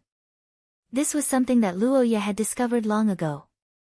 Although Xia's humans lived in an unstable environment, Xia Luo's desire to have children was stronger than others. Gently exhaling, the black-haired young man looked at the ring on the girl's hand. An indescribable warmth emerged in his heart. But it had to be said that although the ring had been worn, the blessing of the Earth Mother had not yet taken effect. After all, the girl's health had just improved, and the burden of pregnancy was still too heavy. The young man and girl's long night finally came to an end. The exhausted two only woke up in the afternoon. But unlike usual, when they woke up, their room was in a mess. Go take a bath first, there are many marks on your body. The two of them entered the bathroom together. However, what was different this time was that the young man and the young woman did not separate. Instead, they soaked in the pool together. Seeing Golacy and the others tidying up the bed, the reddish-brown miss was extremely shy. She buried her face in Luoya's chest like a coward. Seeing this, Luoya had no choice but to take the girl to fill her stomach and recover her strength. She had yet to recover from the pain of the first time, and because of the extreme passion, she had to start the second time. After working so hard, it was only natural that the girl could not withstand it. Even if she had the constitution of an extraordinary, it would be difficult for her to move around today. Before this trip, Luoya had been chased out of the bedroom by Xia Luo. Because of a series of affairs, the young man had almost forgotten about this matter. But he did not expect to get the answer last night. It seemed that because Luoya was usually too calm, Xia Luo was worried about her own charm. In order to increase the success rate, she prepared these things, but she did not expect that the final result would almost cause Luoya to lose control.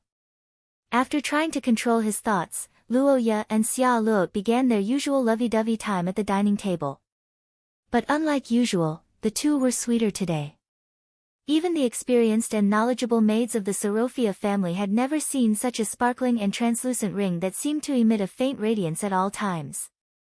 As for Grace, who was a high-ranked extraordinary, she had a deeper understanding of it. Not only did her relationship with the young man go smoothly, this love even received the blessings of the gods. Such a good match was rare in the world. However, what the maid did not know was that in fact, this level of blessings was not enough to satisfy Pei Tila. The golden-haired Earth Mother had already reached the point of longing for children. Xia Luo, I'm afraid we can't go back to Rose for the time being. Hearing the words of the black-haired young man, the brown-haired young lady nodded slightly and immediately understood the young man's meaning. Since they wanted to lure the snake out of its hole, then Xia Luo and Luoya naturally could not return to Rose. After all, for the 6 disasters that had not yet formed, Rose was a big country that could not be destroyed. It would not appear there in any case. Similarly, other big cities must be ruled out. My dear, what you mean is, looking at the brown-haired young lady, Luoya said with a helpless smile, but his words were exceptionally serious. Feeling Luoya's silent trust, Xia Luo slightly clenched her hands. Dear, if I make a mistake. Family? I understand, dear, leave this matter to me. After taking 2 deep breaths, Xia Luo smiled and took over this heavy responsibility. As the young lady used her bloodline ability to astrology and divination, the gem necklace team set off again and drove to the distant destination. Chapter 495. In a sense, Luoya's world was in the hands of the goddess of fate. The creator of Xia's world was the primordial goddess Xia, not the goddess of fate. The direction of fate might have been set from the beginning, but it wasn't unchangeable. After experiencing countless life and death crises, he finally reversed his fate. Such an experience could be said to be one of a kind, and it was precisely because of this that the black-haired young man understood the power of fate. Luoya felt that it was his lifetime fortune to be favored by the young lady and poured all of his trust in her.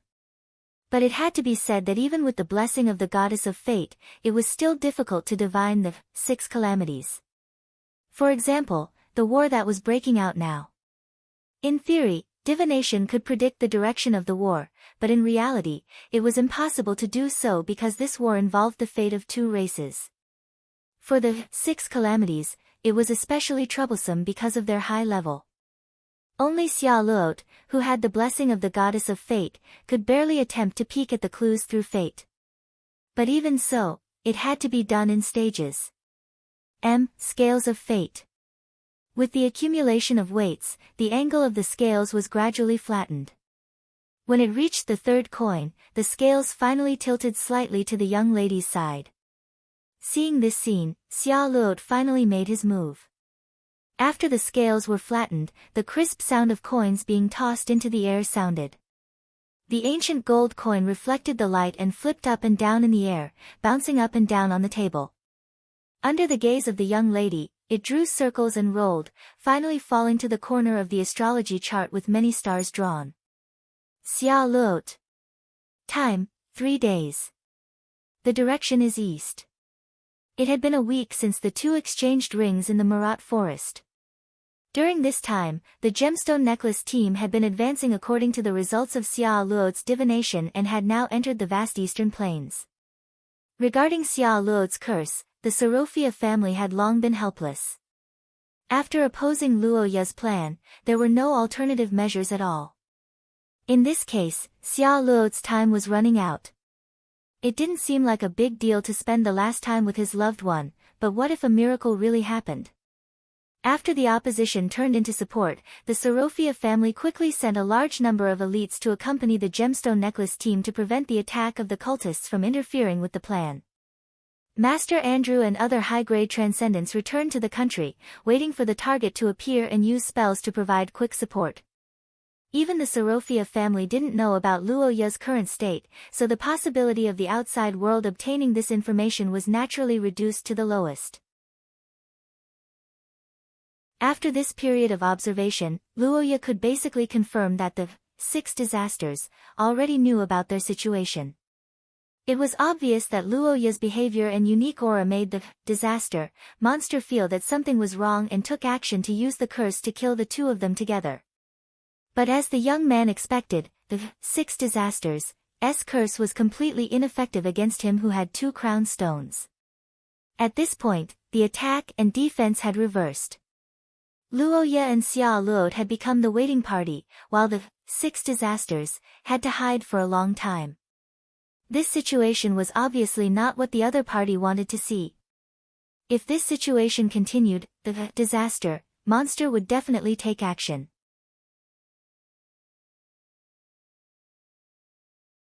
Chapter 496. More than half a month after the start of the journey, Luoya and Xia Luot's relationship further warmed up, but correspondingly, the state of the 2 people was getting worse and worse. For this situation, the maids who found that the 2 people's bodies were getting worse day by day were naturally worried, but for the boys and girls who were already prepared, this was equivalent to good news to a certain extent. Xia Luot was lying on the boy's chest at this time, listening to the boy's heartbeat with a worried face, and Luoya was stroking the girl's back as if he was comforting Xia Luot's emotions. Both of them knew that the expected day was coming. It's getting closer and closer to us. Well, it should be about time. Seeing the girl's reaction, Luoya couldn't help but stop. The boy lowered his eyes and looked at Xia Luot's emerald eyes. He was about to ask something, but he didn't expect the girl to speak first. Afraid? It's too smooth. Indeed. Although the smooth development of things was a good thing for the boy, and the information collected so far didn't have any negative news, it had to be said that sometimes too smooth was a strange thing. When in the eastern region, Luoya's understanding of power was still immature. Before the incident at Tucker Fortress, he was only 4 source level, not even a high-level extraordinary. But in the face of such Luoya, Hidden Fog hesitated for a long time, and finally gave up its original plan to devour everything around it. It could be seen that even when the boy was weak, 6 disasters, generally didn't dare to challenge Luoya, but this time, the other party seemed to be too bold. Was it because the temptation of being able to solve the problem of the Highland Elf bloodline and the crown, source substance holder in one fell swoop, or was this, 6 disasters, different from the past and had other means? Dear, in fact, I'm just guessing without any basis. Don't think too much. If your mood is bad, it will also affect your body. The black-haired youth said as he looked at Xia Luot. The reddish-brown-haired girl hesitated for a moment before gently nodding her head. Seeing this, Luoya was even more certain. This. Should we stop for now and report this to the higher-ups of the Alliance? Dean Antonio and the others will definitely help. After thinking for a while and realizing that this proposal was not feasible, Xia Luot's face showed a worried expression. Luoya, on the other hand, had a calm expression as he gently hugged the girl to comfort her. As the guardian of the goddess of fate, Xia Luot often said that everything was destined. If one had to define their current situation, Luoya also felt that it was destined. It's fine. Actually, I've already made some preparations. Besides, I can't stop now even if you want me to.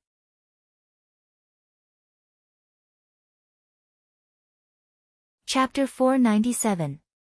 When the tide of darkness appeared at the end of the horizon, within the jewel necklace caravan, a reddish-brown-haired girl was lying weakly on the bed. Her complexion was more serious than usual, and she looked weak as if she could disappear at any time. Finally, you've shown yourself. So it's like this. Cough cough. The black-haired boy wasn't surprised by the abnormality outside the window. After facing these monsters of disaster several times, Luoya was already familiar with this kind of heavenly pressure. However, this time, the boy didn't feel any fear in his heart. Instead, the anger that had been buried in his heart for a long time began to surge. The girl's current situation was hovering on the edge of eternal sleep. However, even if her life was hanging by a thread, the reddish-brown-haired girl only had the black-haired boy in her eyes. The worry in her heart was the same. Yes, he's afraid of the crown, origin substance. I have to go, and only I can go. Her white jade hand reached for Luoya in front of her, but halfway there, she had no strength. Fortunately, before her hand fell, the boy reached out and grabbed her hand and placed it beside his cheek.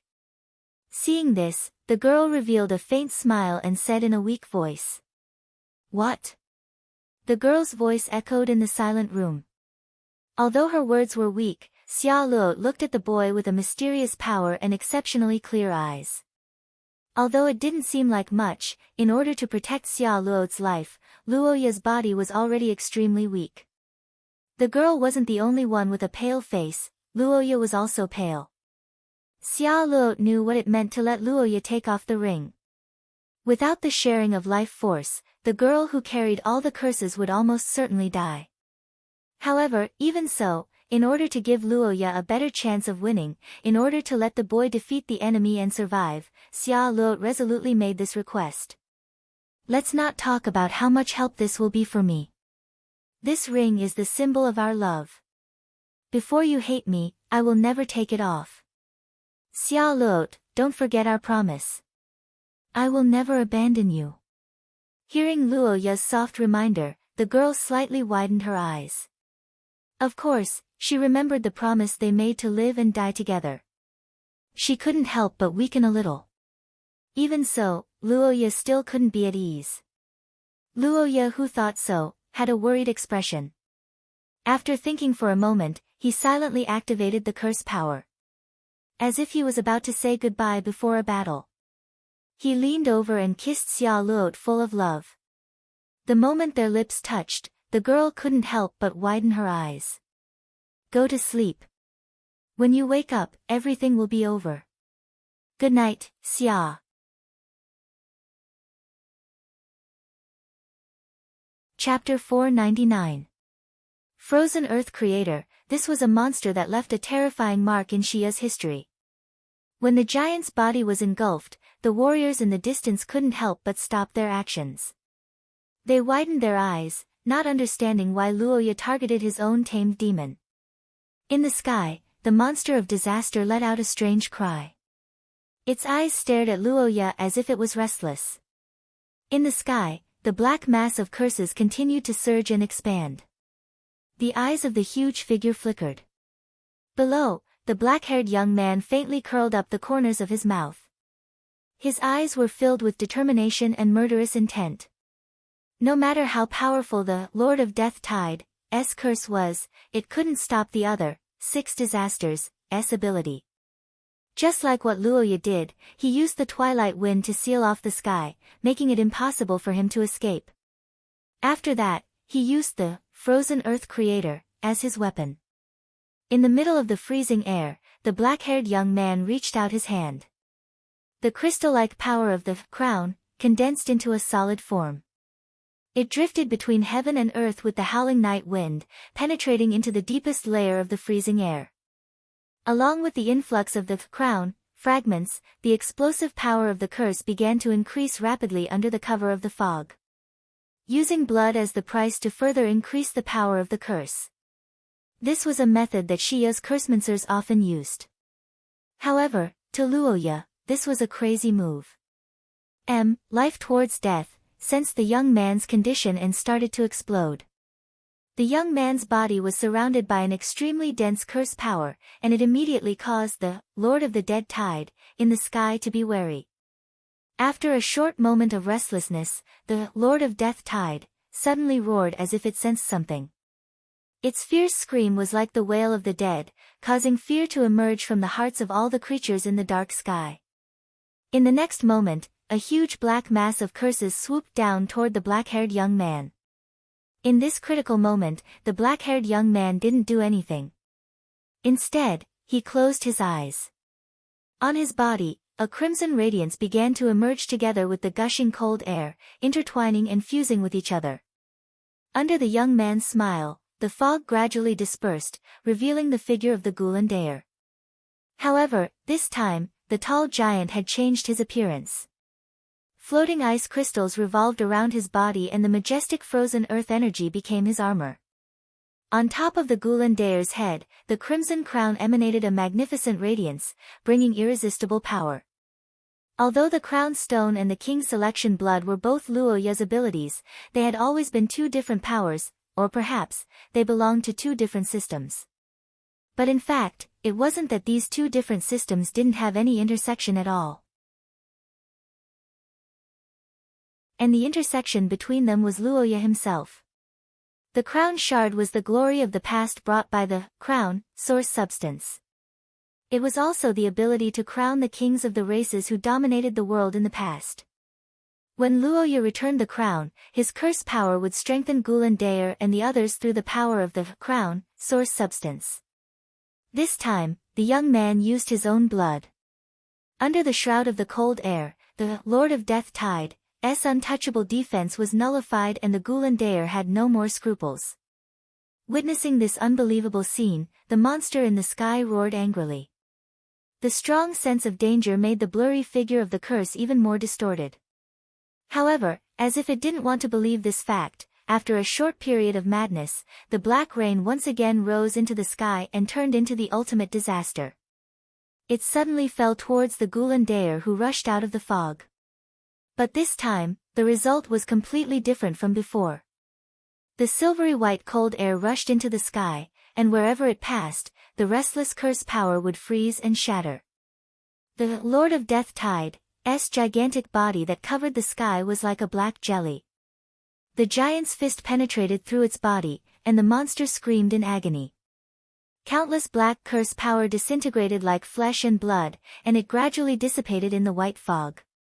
Before the broken body could recover, the black mass that covered the sky suddenly began to roll and shrink. In an instant, the vast night sky reappeared, and on the other side, the black disaster had turned into a meteor and crashed down.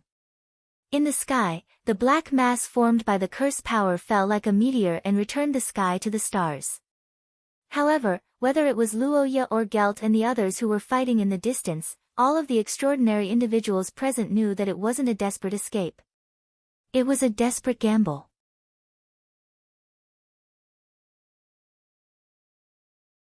Chapter 500. When the flickering light collided with the endless darkness, the violent repulsion of the curse caused the entire area to collapse. Luoya and the Lord of the Dead Tide's body also rapidly crumbled. Life towards death was indeed a skill that could reverse the situation and turn defeat into victory. But just like anomalies and vessels, the excessive power had begun to harm Luoya, and the young man knew that this was unavoidable. The black turbid current was unleashed under the rapidly depleting curse. In order to survive, the Lord of the Dead Tide had overdrawn its potential as one of the 6 calamities. The black-haired young man also poured his life into this attack. The giant's fist was like an unsinkable warship, riding the wind and breaking the waves of the Black Sea. Whether it was the starry night sky or the vast land, whether it was the ice that was harder than steel or the curse that almost no weapon could harm, everything was incomparably fragile at this moment. In the fierce clash, Luoya's consciousness gradually blurred, but his tenacious willpower allowed him to stand on the border of life and death and not take a step forward. Protecting the glory of mankind, leaving his name in history, and possible rewards appeared one after another. But in the face of these, Luoya didn't show too much reluctance until the figure of the red-haired girl appeared in front of him. Being attacked by this terrifying calamity was fate for Xia Luot. It was a fact that had been decided since the moment she was born and bore the bloodline of the Highland Elves. From this perspective, Luoya was actually the outsider who suddenly intruded into the battle. In fact, the Lord of the Dead Tide was indeed afraid of the crown, and didn't act rashly, but, so what?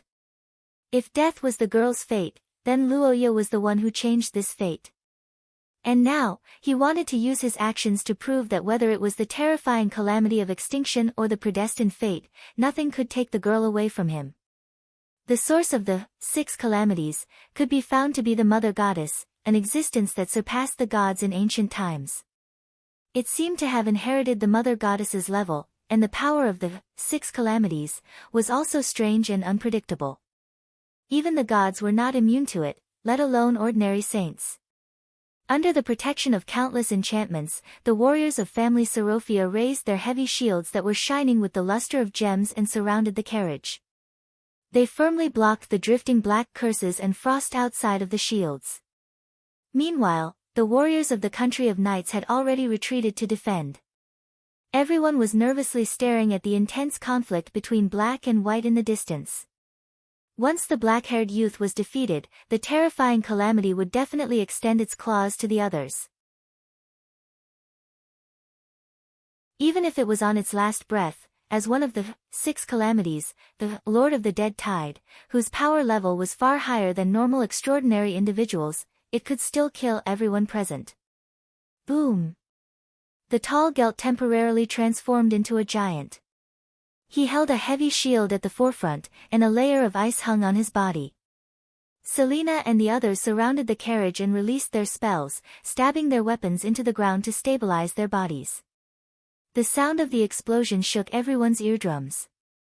The intense light illuminated the sky and the earth. Under the strong light, everything in the vicinity seemed to be buried in a white light. It was not until a few seconds later that the light slowly faded. After a brief moment of silence, the warriors crawled up from the ground and regrouped.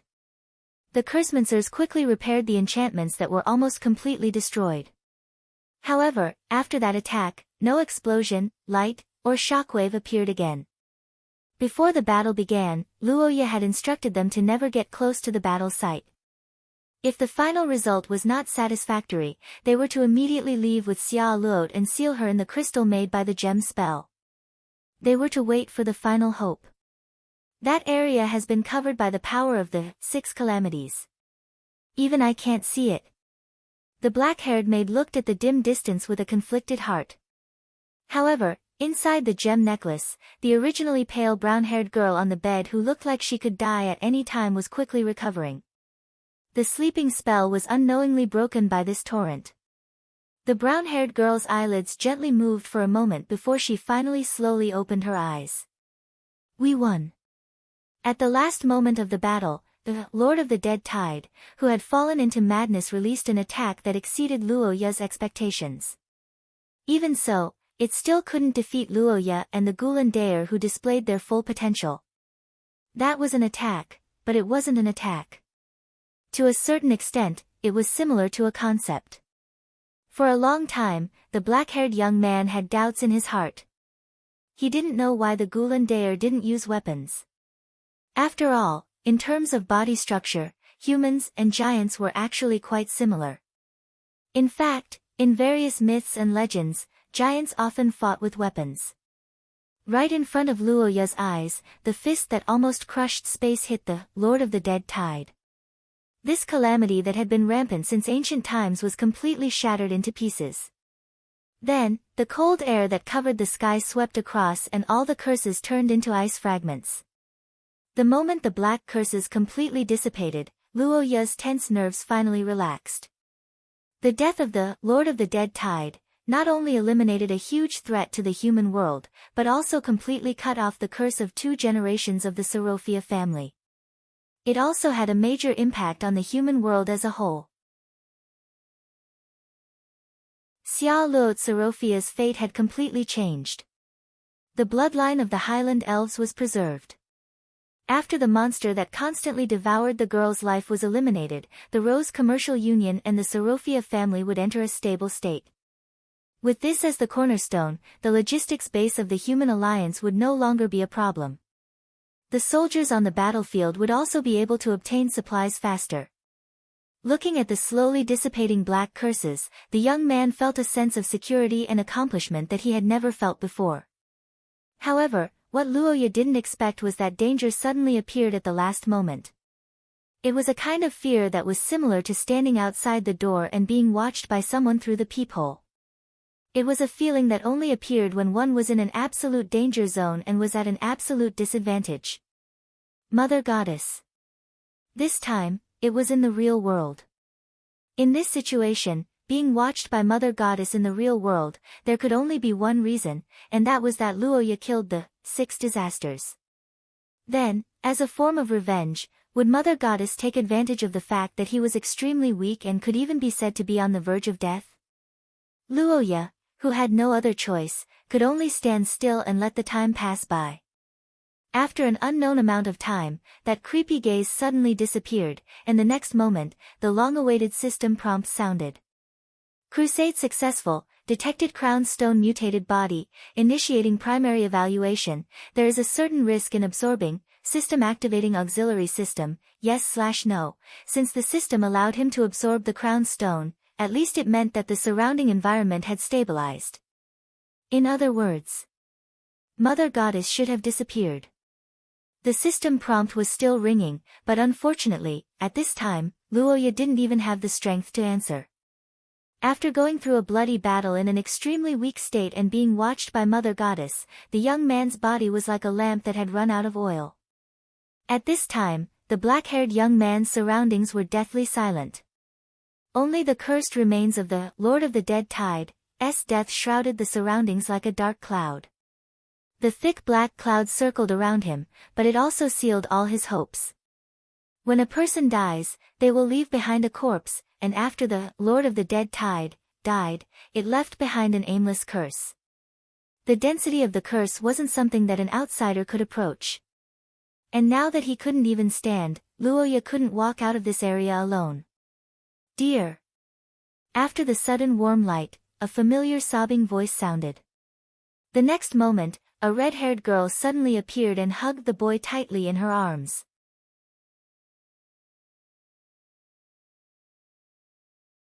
Chapter 501. When the reddish-brown-haired girl opened her eyes from her deep sleep, the stars were already flickering in the sky. Looking at the stars that had escaped from the terrifying calamity, Charlot's consciousness wasn't clear yet, and her emerald eyes were filled with confusion.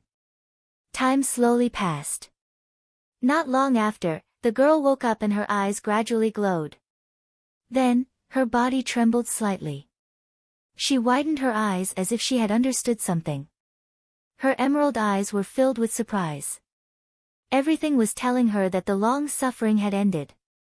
Of course, she immediately recalled the young man who promised to give her a new life before she fell into a deep slumber. She muttered the young man's name and struggled to get up. Her movement immediately attracted the attention of the maids. The maids excitedly supported the girl out of the carriage. Gulacy cried tears of joy when he saw Xia Luot. The guards of the Sorofia family couldn't help but cheer. However, the red-haired girl didn't feel much joy. Xia Luot's emerald eyes scanned the surroundings, searching for Luoya's figure. After asking Gulacy, the girl shifted her gaze to the distant darkness. Then, she looked at the churning black clouds and felt that something was wrong. The moment she felt this strange yet familiar curse, Xia Luot widened her eyes and instantly understood the situation. Then, she made a prompt decision and brought Gulacy and the others to the final battlefield. Remember, Xia Luot and the others wanted to find Luoya, but they were forced to stop. When the cursed black clouds blocked their path, even Gelt and the others who had foreign bloodline showed a fearful expression. Even if the Lord of the Dead Tide's body had perished, it wasn't a place where humans could set foot on. Although Xia Luot could transfer her vitality to the black-haired young man due to the effect of the symbiosis ring, this didn't guarantee Luoya's survival. Severe external injuries would cause a large amount of vitality to leak out in a short period of time. This wasn't something that the ring's ability could catch up with. Once it crossed the line of life and death, the young man's ending would still be death. The curses in the air became thicker and thicker, causing the young lady who had just recovered from her illness to turn pale once again. However, Charlotte didn't care about this at all. After breaking through the black clouds formed by layers of curses, the young lady finally found that familiar figure. Dear. Luoya's face was extremely pale. It was almost transparent and didn't look like a living being at all. Looking at the young man, Xia Luot's tears couldn't stop flowing. At this time, the young man's curse power was completely exhausted. His vitality was almost completely maintained by the ring.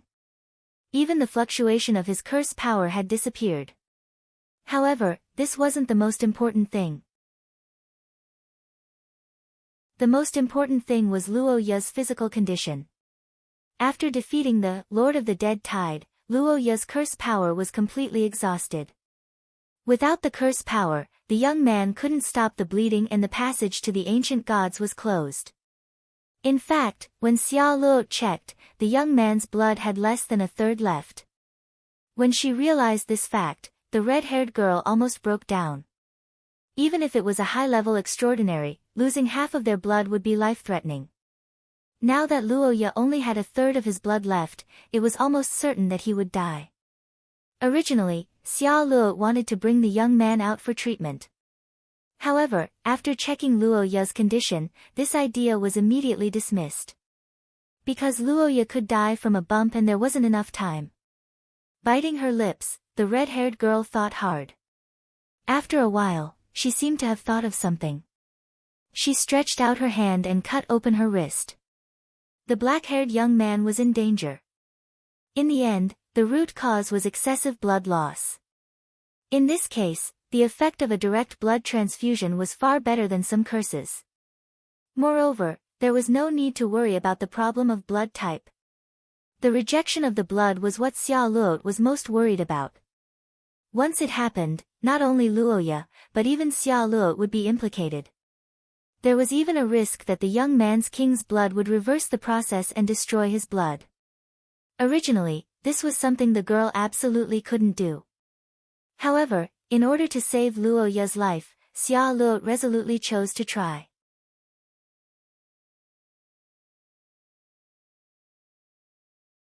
Chapter 502. In the past, Luoya had experienced several life-and-death battles, but it had to be said that even those unimaginable life-and-death battles spanning hundreds of years had never let the young man truly experience the taste of death. If it weren't for the ring of symbiosis that kept him alive, Luoya could be considered to have perished together with that terrifying disaster. And because of that, it was extremely difficult for the young man to wake up this time. After a long period of effort, Luoya finally recovered a little. The sounds in his ears gradually became clearer, and as his hearing recovered, many voices began to intermittently enter Luoya's ears. Move faster. Save your life first. First, it was the voice of the Sorofia family's medical team that he had heard before. Noisy reports and orders were in a mess, and the sound of spells being activated was incessant. And after that, it was a close distance, choked with sobs, but it seemed to be exceptionally weak. Such a large amount of blood loss was extremely dangerous even for an extraordinary. It could even lead to brain death and becoming a vegetable. In order to prevent this from happening, Xia Luo desperately tried to wake the young man up. After Luoya opened his eyes, he didn't see anything. To be precise, the young man's vision was pitch black. And as if sensing the abnormality in the young man's eyes, the reddish-brown girl asked in a trembling voice. Ischemic blindness. This was a symptom that had a certain probability of occurring after a large amount of blood loss. It was almost incurable for ordinary people, but it could be recovered for extraordinary people whose bodies surpassed that of humans. In fact, this situation often occurred when soldiers on the front lines escaped from close combat. If in the past, Luoya sacrificed himself to save Xia Luo, then this time, the young man really sacrificed himself for her. This sacrifice had far exceeded the level of lovers, and even the relationship between an engaged couple couldn't be compared to it. And because of this deep relationship, the young girl's heart ached. The sobbing young girl opened her mouth to apologize, but halfway through, she saw the young man shake his head slightly as if he didn't want to hear the apology from Xia Luo. Looking at Luoya's reaction, the reddish-brown girl was slightly taken aback. Then, she immediately understood what Luoya meant. Thinking of this, the young girl wiped away her tears and endured the heartache to change the topic. Looking at Luoya who couldn't see her, the reddish-brown girl choked with sobs and held the young man's hand tightly. I'm by your side, always, always by your side, and I'll never leave. Sob. Miss, I understand your feelings, but the spell is about to start. Listening to Gulacy's report, the reddish-brown girl quickly glanced at the nearby conjurers who were ready, then got up and kissed the young man's face. After saying this, Xia Luo reluctantly left the bedside. The next moment, the room was filled with light. Countless gems emitted a variety of colors and gathered toward the young man on the bed. At the same time, Luoya felt a warm current flowing into his body and drowning him. This question didn't affect the young man too much. After all, in the past 2 months, Luoya didn't have the opportunity to see their abilities.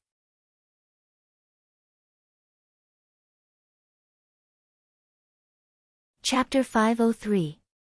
Luoya had to admit that thinking was a heavy burden when one's body wasn't in good condition, especially for the current Luoya. After losing a lot of blood, the young man could barely eat. This was for the sake of his body's safety, but it also limited his energy. But even so, Luoya managed to analyze some things in this short period of time. Although according to the current literature, this group of people obviously didn't intend to act together, it was unknown whether they could sense each other. Whether they could communicate with each other was also unknown. Thus, to prepare for the worst, it was necessary to treat them as potential threats. Needless to say, Frozen Earth Creator was still suppressed by Isabella Sophia's gem curse and was in a deep sleep in the sea. According to various clues, Mr. Darkness should have been completely wiped out by Luoya's ancestor, Vincent 700 years ago. It wouldn't be able to climb back up for a while. In the historical fragment from 400 years ago, Luoya obtained the Wind Summoner's egg because he changed the situation of the Saint Heroes Assembly in Leinster City. But in normal history, without Luoya's help, the Saint Heroes Assembly of that year was defeated and fled. The higher-ups of the Saint Heroes Assembly who safeguarded the egg were also nowhere to be found. And finally, after some analysis, Luoya felt that the most troublesome one was the fog of concealment that swallowed Tucker Fortress not long ago. Although the 6 disasters were silent monsters that came and went without a trace, they were still limited by the attribute of movement speed. From the map, it could be seen that the eastern region where Tucker Fortress was located was very far away from the human world, which was the eastern basin of the Luo Basin. There shouldn't be any major danger in a short period of time. After making such a judgment, the black-haired young man's body began to feel tired again. His slightly dizzy brain made Luoya retract his consciousness, and his eyelids became heavier. Unlike the first time she woke up, this time, there were no members of the medical team or maids coming in and out of the room. The whole room seemed a lot more spacious, but unlike the room, Luoya's bed was not spacious. The appearance of Xia Luo Sorofia didn't surprise the black-haired youngster, but what surprised Luoya was that the girl's body was wrapped in bandages just like Luoya's. There were also many curses on her body. Although Luoya didn't seem to have many wounds on his body, his vitality hadn't improved much after experiencing so many injuries. He was still on the verge of death. Therefore, he had been receiving energy from Xia Luo. After a rough estimation, Luoya was basically certain that he wouldn't be in any danger at this stage if he didn't borrow the girl's life force. At most, he would become weaker. Thinking of this, after seeing Xia Luo's situation, the boy naturally wanted to take off his ring to make his lover feel better. "Dear, what are you going to do?" A familiar voice suddenly sounded in his ears. The black-haired young man's body unconsciously stiffened. He turned his head slightly stiffly, and what entered Luoya's eyes was Xia Luo's somewhat serious face. Seeing this girl, Luoya immediately understood what the previous curse was about. Luoya naturally didn't expect this, but facing Xia Luo who discovered it, the black-haired young man still chose to stick to his idea after thinking for a while. "Liar, you can't even stand up right now, right? I don't think this is called fine."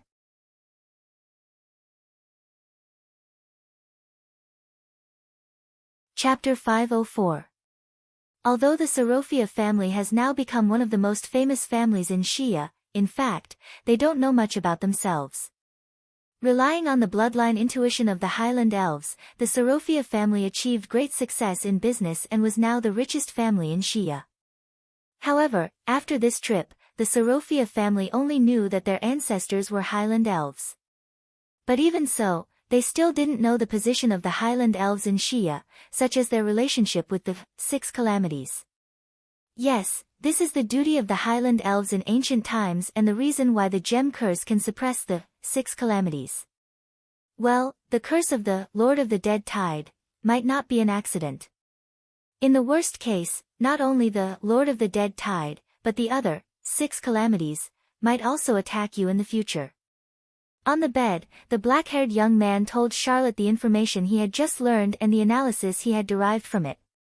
After hearing it, the brown-haired girl was shocked and her expression turned serious.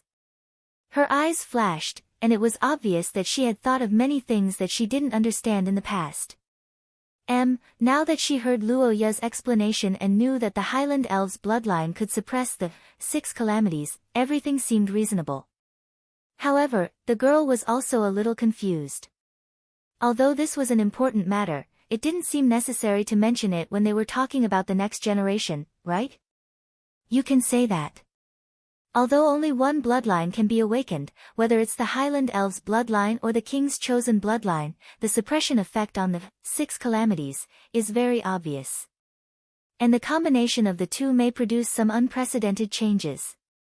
Even if the Highland Elves' bloodline didn't awaken, it still had certain effects as a foreign bloodline. One of them was its affinity with the gem curse.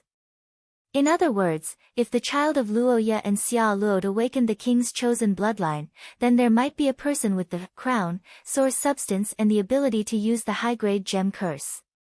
It was obvious that the calamities absolutely couldn't tolerate this situation. Although the intelligence of the 6 calamities shouldn't be able to distinguish the difference between humans and the Akate family and the Sorofia family, they could still sense this sense of crisis. "Darling, you're saying, the other possibility was that the 6 calamities didn't only want to take back the egg, they also wanted to kill Isabella and the others to prevent Isabella with the Highland Elves' bloodline from coming into contact with Vincent of the Akate family and giving birth to an existence that could threaten all calamities." For this conjecture, Roja felt that the evidence wasn't enough, so he didn't say anything. But the girl who guessed something clenched her hands and was obviously uneasy. Seeing this, the black-haired boy thought for a moment and tried to persuade her. But isn't it too much of a coincidence that our two races would be attacked by those calamities as soon as we have a close relationship? Also, what about the child? Charlotte couldn't hide her worry as she looked at Roja pitifully. The black-haired boy was silent for a while. The S's. Of S's, SS. Lord S. S's.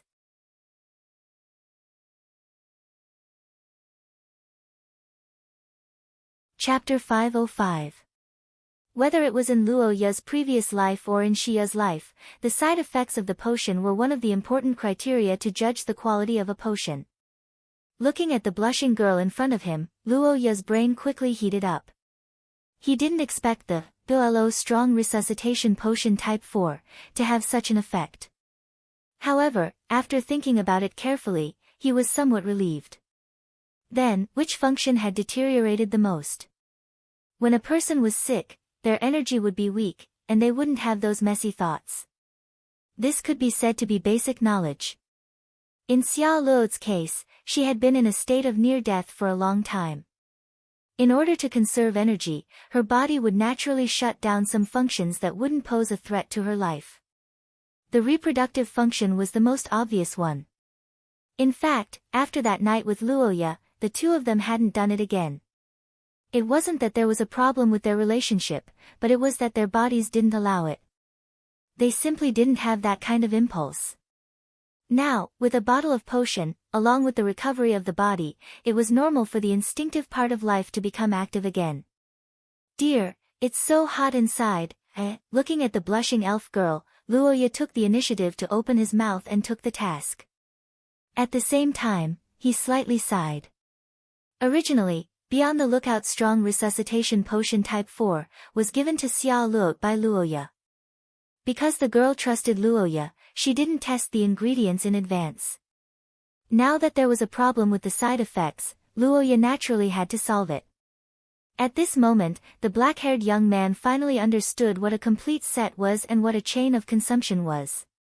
Under Xia Luo's shy gaze, Luoya simply took out a heart-shaped small bottle, unscrewed the cap, and drank half of it in one breath. The taste in the mouth was incomparable to the Blissful strong resuscitation potion. Because it contained the blood of a unicorn, the taste inevitably carried a faint bloody smell. However, it had to be said that the effect was immediate. Dear, what did you drink just now? The black-haired young man replied with a smile as he looked at the innocent young lady who didn't know much about potions. Upon hearing this, Xia Luo blinked and became even more puzzled. Exactly what it means, but it's the antidote for your side effects. Just like that, their beautiful night officially began with the help of the medicine. It was no secret that Xia Luo wanted to have a child. The biggest reason was naturally because she loved Luoya deeply. In addition, it was also because of Ka Dia's approval. She wanted to have a family and many other factors. However, it had to be said that this matter was not easy. Is there no result this time either? Looking at the girl holding the monitoring curse vessel on the sofa and responding faintly, Luoya fell into silence for a while. Unlike the first time before, after drinking the resuscitation potion, the girl's physical functions recovered. In a short period of time, the operation state was even more intense than usual. The vitality in her body was also far higher than the first time. In theory, the possibility of gaining something in her stomach had greatly increased. For this point, Luoya could only say that the reality could not be changed based on the love between the two. Xia Luo's physique was probably more difficult to deal with than expected. Her wish might not be realized in a short time. Dear, I'm sorry, but you have worked so hard. If it were an ordinary person, I'm afraid you would have succeeded long ago. This is indeed, it's okay. Recently, because the curse power in my body hasn't recovered, the channel between me and the ancient gods has been closed. After a while, I will find Pei Tila to find a way. Well, that's a very powerful blessing. You are not the only one who is anxious about the child. She is also very anxious. After the initial rescue operation, the bodies of the two were out of danger, and they officially entered the second stage. Experts and scholars from all over Shia began to treat the two in order to recover as soon as possible. For this situation, the consultant on the medical team euphemistically reminded the black-haired boy to restrain himself and focus on physical recuperation for the time being. Luoya was very cooperative. After all, the one who wanted to recover the most was Luoya himself, and the reason was very simple. That was, the black cloud that was still outside the window. Crown Stone, this was the ability Luoya obtained by absorbing the power of 6 disasters. However, because he was in a bad state when he defeated Lord of the Dead Tide, the boy hadn't absorbed it yet. For Luoya, this was simply a plate of delicious food in front of him, he couldn't eat it. Luoya wanted to absorb the Crown Stone as soon as possible and avoid direct conflict with these possible enemies. After making this request, the medical team of the Sorofia family changed the previous slow recuperation plan and changed it to a short-term plan to recover a certain amount of strength as soon as possible. With this as the goal, the medical team formed by the Sorofia family began to treat the boy for a short period of time. After receiving full support, Luoya's operation finally began. Strictly speaking, the absorption of the Crown Stone didn't require Luoya's effort because the system could do it. But even so, the black-haired boy still chose to adhere to the principle of being cautious. "Dear, do you really have to go? Even if the monster is dead, the curse is still there. Will it affect your body?" Although Xiao Luo didn't fight against Lord of the Dead Tide, and didn't even see Luoya's battle, the bloodline of the Highland Elf allowed her to intuitively sense the power of this terrifying disaster. The aura of the curse floating in the air was particularly familiar to the young lady. Looking at the young lady who was hesitating as if she wanted to hold on to his lover, the black-haired boy didn't immediately answer the young lady's question. After pondering for a moment, he turned around and cupped Xiao Luo's cheeks with both hands. Then, how about we go together? You don't need to be alone to absorb the Crown Stone. Besides, you've been in there before, right? The bloodline of the Highland Elf should be resistant to these monsters. Hearing Luoya's sudden invitation, Xiao Luo couldn't help but look hesitantly at the dark curses under the night sky. It was rare that she didn't immediately answer the young man's question. Seeing the fear in the young lady's heart, Luoya couldn't bear it for a moment, but he didn't say anything to stop her. Recently, when he lived with Xiao Luo, Luoya noticed that the young lady had some different behaviors from usual. For example, she didn't like to open the window and deliberately didn't look outside. Once Luoya led the young lady to the window, Xiao Luo would lean in the young man's arms and intentionally or unintentionally avoid the corpse of Lord of the Dead Tide.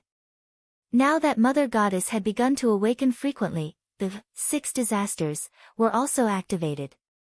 As the heir of the Highland Elf bloodline, Xiao Luo was likely to encounter these monsters in the coming days, and Luoya might not be able to be by the young lady's side every time. As the saying goes, the way to overcome fear is to face it head-on. Luoya wasn't a psychotherapist, but he was able to accompany Xiao Luo. This time, the young lady accompanied Luoya as a protector, and the situation was similar to the last time when she broke in to save Luoya. Will we be in there for a long time? Time passed by little by little. The two stood facing each other under the moonlight, and the surroundings were silent. The maids waiting in the distance looked at each other worriedly. They didn't understand why the young man and young lady were so quiet. Luoya's will was gradually consumed as time passed, and his thoughts gradually wavered. Looking at the stiff elf lady in front of him, the black-haired young man couldn't help but soften his heart. However, before Luoya said anything, Xiao Luo suddenly took 2 deep breaths, raised her eyes, and gave a firm answer. "Hey! You agree?" Stroking the ring on her hand, the young lady's eyes gradually became firm. When she raised her head again, looking at the slightly surprised young man in front of her, a smile appeared on the elf lady's face. "Xiao Luo," the young lady said as she activated the curse vessel with her. The next moment, the golden soul expanded rapidly and rushed into the black curse. Surpassing oneself, this word had always been regarded as a difficult challenge, but it was also a sign of progress. Because it was based on the comparison of oneself and had nothing to do with outsiders, the difficulty of surpassing oneself was quite high, especially when it was related to some emotions. That was the love for the young man. Although she was very nervous at first, as time went by, the Highland elf bloodline in Xia Luo's body felt the breath of 6 disasters, and the spontaneous counterattack behavior had become more and more obvious. After observing along the way, Luoya, who understood that the young lady had no problem, smiled. Soon after, he stopped at a place with the densest curse and nodded slightly to Xia Luo. After a certain distance, the young man looked at his system and found a familiar prompt. System determination, absorbable, estimated cost of 100,000 gold coins, do you want to absorb? Looking at the problem that appeared a few days ago, the black-haired young man couldn't help but raise his eyebrows. He didn't expect the price to be so cheap this time.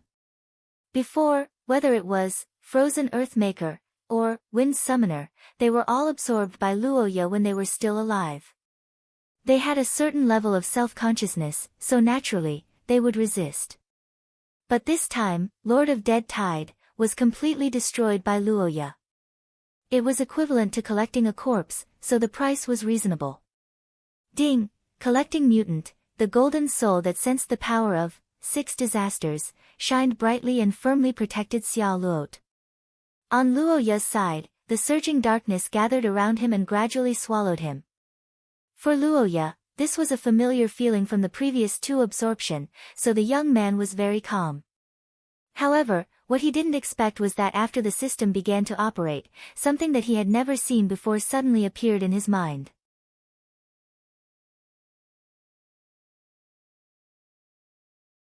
Chapter 506.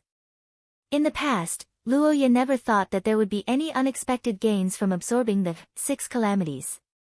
After all, for the black-haired young man, absorbing the 6 calamities consumed a lot of energy even with the help of the system. After these 2 experiences, Luoya's expectations for absorbing the crown stone were extremely low. Although this time, it was similar to collecting a corpse, but for Luoya, it was basically a request. Such a low request could be said to be quite easy to satisfy. In fact, the first half of the absorption was indeed peaceful. However, what Luoya didn't expect was that when the absorption entered the latter half, some memory fragments that obviously didn't belong to Luoya poured into the young man's mind. Dear, what's wrong? The black-haired young man resisted the urge to comfort the worried Xia Luo. Then, he shifted his attention to the numerous information in his mind and quickly identified the origin of these chaotic memories. 6 calamities. They were terrifying monsters that had wreaked havoc in the long river of history and destroyed countless civilizations. Countless intelligent beings had tried their best to investigate but to no avail. According to legends, the origin of these monsters was an existence that surpassed the gods, Mother Goddess. 1 second memory, as the saying goes, know yourself and know your enemy, and you won't be defeated in 100 battles. For the black-haired boy, the memories of the Lord of the Dead Tide might contain the weaknesses of the 6 disasters, and in order to find out the truth, Roha plunged into the memories of the Lord of the Dead Tide. Luoya had the experience of checking the memories of others in the past. However, unlike the soul fragments of his ancestors, the memories of the Lord of the Dead Tide weren't as rich as he expected. Instead, it was much more boring. Judging from the behavior pattern of the Lord of the Dead Tide, in these memories, it didn't have any predatory behavior. The specific way of growth was unknown. Luoya pondered for a long time and speculated that it probably grew by absorbing magic elements in the air. This was also the current mainstream view in the academic world. Of course, since the memory wasn't complete, theoretically, there was a possibility of missing the predation scene, but the possibility was very small. On the other hand, Lord of the Dead Tide had a habit that caught Luoya's attention. Luoya had a lot of guesses as he watched Silver Moon through the Lord of Dead Tide's perspective. Such a thought appeared in Luoya's mind and quickly expanded. But after thinking for a while, the black-haired youth let out a sigh. Luoya, who was helpless against these conditions, sighed and continued to watch. As the young man continued to read, the images in his memory began to change dramatically.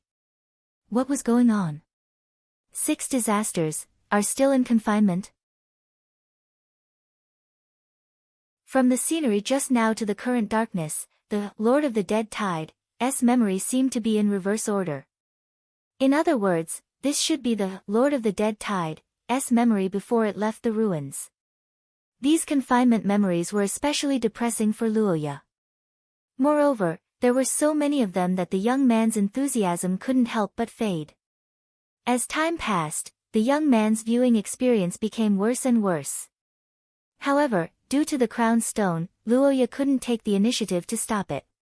If this darkness is combined with the information provided by Rose, then it should be in the ancient ruins, but to be honest, there is no value in it. However, just as the youth was sighing because he didn't get anything, an image suddenly appeared in Roha's mind. Although it wasn't good to be in the center of such a curse, it was different if he had a lover by his side. This wasn't just because the two of them could ignore the outside world to a certain extent, but more importantly, the young lady didn't want Luoya to enter this land of disaster alone. These curses that couldn't help but recall the near-death experience of the past made Xia Luo a little fearful. But compared to the fear in her heart when she almost lost Luoya after the battle, it wasn't worth mentioning at all. The scene of Luoya lying in the darkness with a pale face actually appeared in the young lady's dreams for several days after she rescued Luoya. Every time after she woke up with fragrant sweat, Xia Luo would be terrified. This was also one of the reasons why Xia Luo didn't want to be separated from Luoya. Just by standing here and looking at Luoya not far away, the red-haired young lady would feel a sense of security flowing in her heart. She felt that her choice to follow this time was right. But as Xia Luo observed, the young lady suddenly discovered that Luoya's temperament had changed a little. Could it be that something went wrong? Although these curses were powerful, they couldn't even defeat Luoya when they were alive, let alone after they died. But in the end, just as Xia Luo guessed, although there were many curses, Luoya's current situation wasn't critical. In fact, the system's absorption was going smoothly. But during this process, the memories of the Lord of the Dead Tide made Luoya's heart heavy. But no matter how surprised he was, he couldn't stop reading. With this thought in mind, the black-haired young man persevered in reading. The passage of time gradually disappeared in Luoya's heart until the system notification sounded again. Crown stone successfully absorbed, generating skill information. When Luoya opened his eyes again, he discovered that the surrounding curses were far weaker than when he first came in. The curses that were so dense that he couldn't even see his own fingers had faded a lot. The sky that he couldn't see was also clear. But unlike the starry sky when he first came in, it was now dawn. "Dear, is it over? Really, shouldn't you be thanking me at this time?" Hearing Charlot's exasperated ridicule, the black-haired youth rubbed his brows, revealing an expression of dizziness after overusing his brain. He then spoke again. "Oh. Just thanking me? I think a man should be more practical." Wait. Dear. What's wrong? Xia Luo, didn't you want me to do something? I'm not used to dragging things out for too long. The elf lady said as she grabbed the young man's clothes tightly. Her face blushed and her ears trembled slightly. Her shy and cute appearance made Luoya's heart beat faster. The young man turned his head away embarrassedly. After thinking for a moment, he kissed the girl's cheek and put her down. The elf lady landed on the ground and let out a sigh of relief. Then, she glanced at Luoya and complained softly. "I'm sorry. My emotions aren't too stable because I saw something earlier." Looking at the young man, Xia Luo blinked and naturally recalled Luoya's serious expression last night. After hearing Xia Luo's question, the black-haired young man nodded after hesitating for a moment. Luoya sighed and said these words. Xia Luo hesitated for a moment and didn't immediately ask. Instead, she suggested to go back and rest. Luoya revealed a smile and held Xia Luo's hand as they walked out of the cursed area. The two figures gradually left this land of death and headed toward the convoy under the escort of the maids. Reign of the Death Curse, side effect, reduced vitality. After absorbing the 6 calamities, the crown stone was born. Although it was a powerful skill, it didn't have any surprising elements. The only thing that could be said was that the side effect might be fancy, such as the erosion time breath. In fact, in terms of attack power, Luoya felt that the Lord of the Dead Tide wasn't particularly powerful. After all, compared to the frozen earth energy, the activation of the death curse had a process. Powerful extraordinary individuals might be able to hold on for a long time and at most use it to exhaust their vitality. But in terms of consumption, which skill could be compared to the erosion time breath that could blow away time? It was undoubtedly a good thing that he obtained a decent skill. However, due to the memory fragments of the Lord of the Dead Tide, Luoya's mood couldn't be that relaxed. Looking at the young man, the brown-haired girl revealed a worried expression. Looking at the young man who obviously had something on his mind, Xia Luo couldn't help but ask. Luoya revealed a conflicted expression and after a moment, he sighed and organized his thoughts. Origin? You mean the ruins that father went to? It's simple. Because it was locked up by someone. Luoya said and began to talk about everything that he saw. As the young man narrated, Xia Luo couldn't help but widen her eyes slowly. Fortunately, although the memory fragments were blurry, in addition to the images, there was a voice that Luoya could understand, which was the human language. As Luoya watched, he was surprised to discover the reason why the Lord of the Dead Tide appeared in the ruins and the initiator of everything, Collector, Cardos Arde. Luoya only knew about this ancestor and he had never seen his face before. The reason why Luoya could confirm that the person who appeared in the memory of the Lord of the Dead Tide was Cardos Arde wasn't only because of the ability that he displayed, but also because of the image in the memory fragment. To Luoya, this woman who visited was too familiar. She was the ancestor that he had always respected, Estrid Arde. After seeing this scene, a passage that Estrid said in the historical fragment immediately appeared in the young man's mind. Thinking of this, Luoya confirmed the identity of Cardos and his mood became excited. And the reason was simple. In order to obtain the knowledge of the Twilight Sage Association from 1,000 years ago, Luoya concentrated on collecting information, hoping to gain something to change the current situation. However, he didn't expect that Cardos would come to a conclusion that he almost couldn't accept. That is, the Mother Goddess is absolutely not to be trifled with.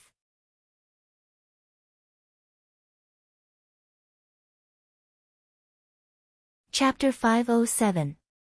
As the saying goes, everything has a root. There is always a reason for something to happen, and the same goes for the birth of a conclusion. Luoya didn't know the specific situation of the Lord of the Dead Tide at that time, but it should be similar to the Wind Summoner's egg that he obtained before. Its power was sealed in the gem, and separated by a layer of seal, there was naturally little information about the outside world that could be obtained. Everyone was carrying a head on their shoulders, and anyone with a little brain wouldn't want to be enemies with this existence beyond the gods. But the problem was that it was almost impossible for Luoya. The conflict between the two sides couldn't be reconciled, just like so many disappeared civilizations in the past. And Luoya himself was the focus of the Mother Goddess, and it was likely that he was already on the must-kill list. To be honest, Luoya was a little puzzled by the Collector, Caldo's words because Caldo's situation was too similar to his. He should have fought with those monsters a lot. In fact, there was 6 disasters, sealed in a crystal on his table. Luoya intuitively felt that the answer to this question might subvert his understanding, but unfortunately, things didn't develop as smoothly as people imagined. Caldos didn't mention anything in this regard, or rather, there was no memory of Lord of the Dead Tide. Looking at Xia Luo who frowned after hearing these words, the black-haired young man held the warm teacup in his hand, and after a moment of silence, he said. Maybe it's true, then what about the second one? This, dear, didn't you say that the conflict between us and the Mother Goddess is inevitable? And those monsters are likely to take the initiative to attack us. This is no longer our problem, right? You mean, after a short moment of thought, the black-haired young man said this with a serious face, and Xia Luo was silent. The blood feud of the Second Era had never happened before in the history of the Royal Selector clan. At the end of the Second Era, 1,000 years ago, the tragedy of the Ald clan could be said to have been caused by the believers of the Savior. Their influence had lasted until now, and even now, this group of hidden cultists was still eyeing the Royal Selector clan covetously. Thousands of years had passed, and the once prosperous family had disappeared. Only the old and the young were left in the Akkad family. The heroes of the past were buried in history, and the wise men who were dedicated to saving the world under the name of Dusk had also disappeared. From the information Roja collected so far, the awakening of the Savior is inseparable from the relationship between the hybrids and the awakening of the Savior. And every time the hybrids invade, it will be a disaster that will destroy the human race. The enmity between the Mother Goddess and the Savior is no longer a secret. There are related records in the records of various races, and the Ald clan in the Second Era probably knew more about them. The black-haired young man analyzed and thought that this was the most likely and most convincing reason other than the helpless explanation of not being able to defeat the mutants. On the other hand, the red-haired girl didn't agree with the view of Luoya's ancestor. Xia Luot. Xia Luot Sorofia, as the successor of Luoya and the next leader of the Sorofia family, was naturally full of vigilance and hostility toward the savior who could cause the mutants' catastrophe. But before this, Xia Luo was still a young girl, and after falling in love with Luoya, there was a high possibility that she would have the fruit of their love in the future. Judging from the current situation, the Mother Goddess might be less harmful than the Savior, but as long as the six calamities had the possibility of extending their evil hands to their child, then to Xia Luo, the Mother Goddess would be an enemy that must be completely eliminated as soon as possible. Looking back at Xia Luo, who was staring at the young man's cheeks and subconsciously caressing her lower abdomen, Luoya couldn't help but feel a little guilty. He hurriedly curled up the corner of his mouth and nodded, expressing his agreement to Xia Luo's words. Seeing the black-haired young man's expression, the red-haired girl widened her eyes slightly and asked. I didn't say from the beginning that we should act according to this plan. Plans need to be adjusted according to the actual situation, and it's not like the older the better. Ancestor Cardos is indeed very powerful to be able to seal an existence like the Lord of the Dead Tide, but this doesn't mean that his plan is perfect. Not to mention anything else, now that the royal family has undergone tremendous changes, the huge family of the past no longer exists, and I'm the only awakened one left. In the situation where the disparity is too great, the threat of the Mother Goddess and the Savior is almost the same, and I can't tolerate you being targeted by those monsters. From the moment those monsters targeted you, we are bound to be in a hostile relationship, not to mention there's the problem of the child. That's a good answer. As a father, you're qualified. Of course, even if you're my dear, I will be angry if you don't consider the child. No, I'm not. Feeling each other's body temperature and heartbeat for a long time, the two finally separated slowly. The black-haired young man recalled the conversation between the two and couldn't help but feel a little curious. After hesitating for a moment, Luoya looked at the red-haired girl and asked. If that's the case, I will definitely ignore you for the next few days until my dear changes her mind. Bed, there's no need to separate the bed, it's been so long. Although I will be angry, I won't break the agreement, and, my dear, your body is not stable now, and if there's any relapse, it will be troublesome. Looking at the girl who blushed and found all kinds of excuses, Luoya's eyes widened slightly. For a moment, he felt a little touched, and after putting down his worries, the tiredness of browsing, Lord of the Dead Tide, for a night finally hit at this moment. Well, it's a little. Seeing Luoya rubbing his eyes, Xia Luo said so, and her face showed a little sleepiness. Seeing this, the young man held Xia Luo's hand and returned to the bedroom, hugging each other on the bed. Due to the Lord of the Dead Tide's corpse, the concentration of the curse was unprecedentedly high, and it was seeping in all directions. The experts and scholars of Rosset were very worried, and they had organized several cleanup operations, but the results were not good. Shia didn't have a Natural Environment Protection Association, and the people of Rosetta weren't environmental pioneers. The reason why these experts were so anxious was that although in theory, this place didn't belong to any country, in fact, there was a river that connected to the eastern region of the Rosetta Commercial United Nations. With such a large poison bomb placed next to the pillow, the Sorofia family naturally couldn't sit still.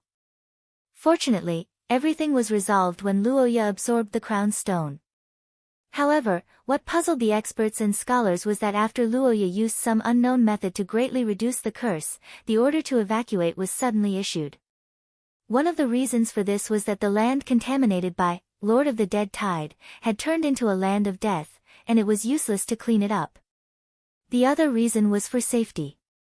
In addition to the possible threat of the 6 disasters, this place was also the place where the Saint Heroes Assembly appeared and fought with the elites of the Sorofia family. Although these evil cultists disappeared after Lord of the Dead Tide was eliminated, it was obviously not a wise move to stay here. Rabbits would bite people if they were cornered, and no one knew what evil cultists would do if they were cornered. Luoya didn't have the leisure to fight with them, so it was better to leave as soon as possible. The warriors of the country of knights left early, and naturally, there were no troublesome farewells when they set off. After a long journey, the gemstone necklace team finally embarked on the return journey. The medical team also continued to treat Luoya and Xia Luot. Luoya was naturally happy about this, but the reddish-brown girl was happier than Luoya because as Luoya's curse power recovered, the passage to the ancient god would be reconnected again. The Mother Earth that Luoya had always called their hope could finally officially come online. In the bedroom at night, a black-haired young man sat on a chair by the window and looked up at the night sky.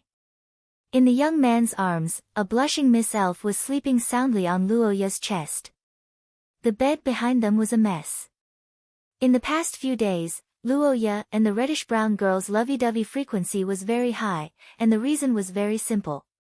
It was because they had embarked on the return journey. If we go back, there will be elders in the room. It's too embarrassing to stay in the same room, Luoya expressed his understanding of Xia Luot's situation. Just like a rebound, the two's entanglement became more frequent and intense. In the process, Luoya's physical condition wasn't as good as before. Fortunately, with the help of Cupid's kiss, he successfully maintained the absolute advantage. Caressing the reddish-brown hair of Miss Elf in his arms, the young man revealed a gentle smile on his face. In his mind, he was thinking about the recent conversation with Xia Luot. In the fragmented memory of Lord of the Dead Tide, Estrella wasn't the only visitor.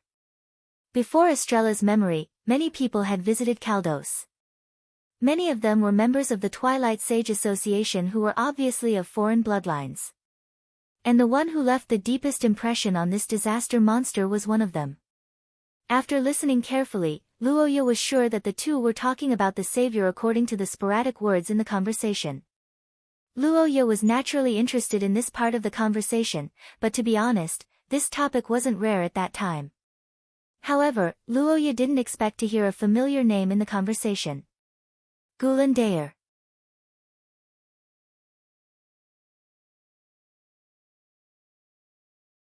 Chapter 508.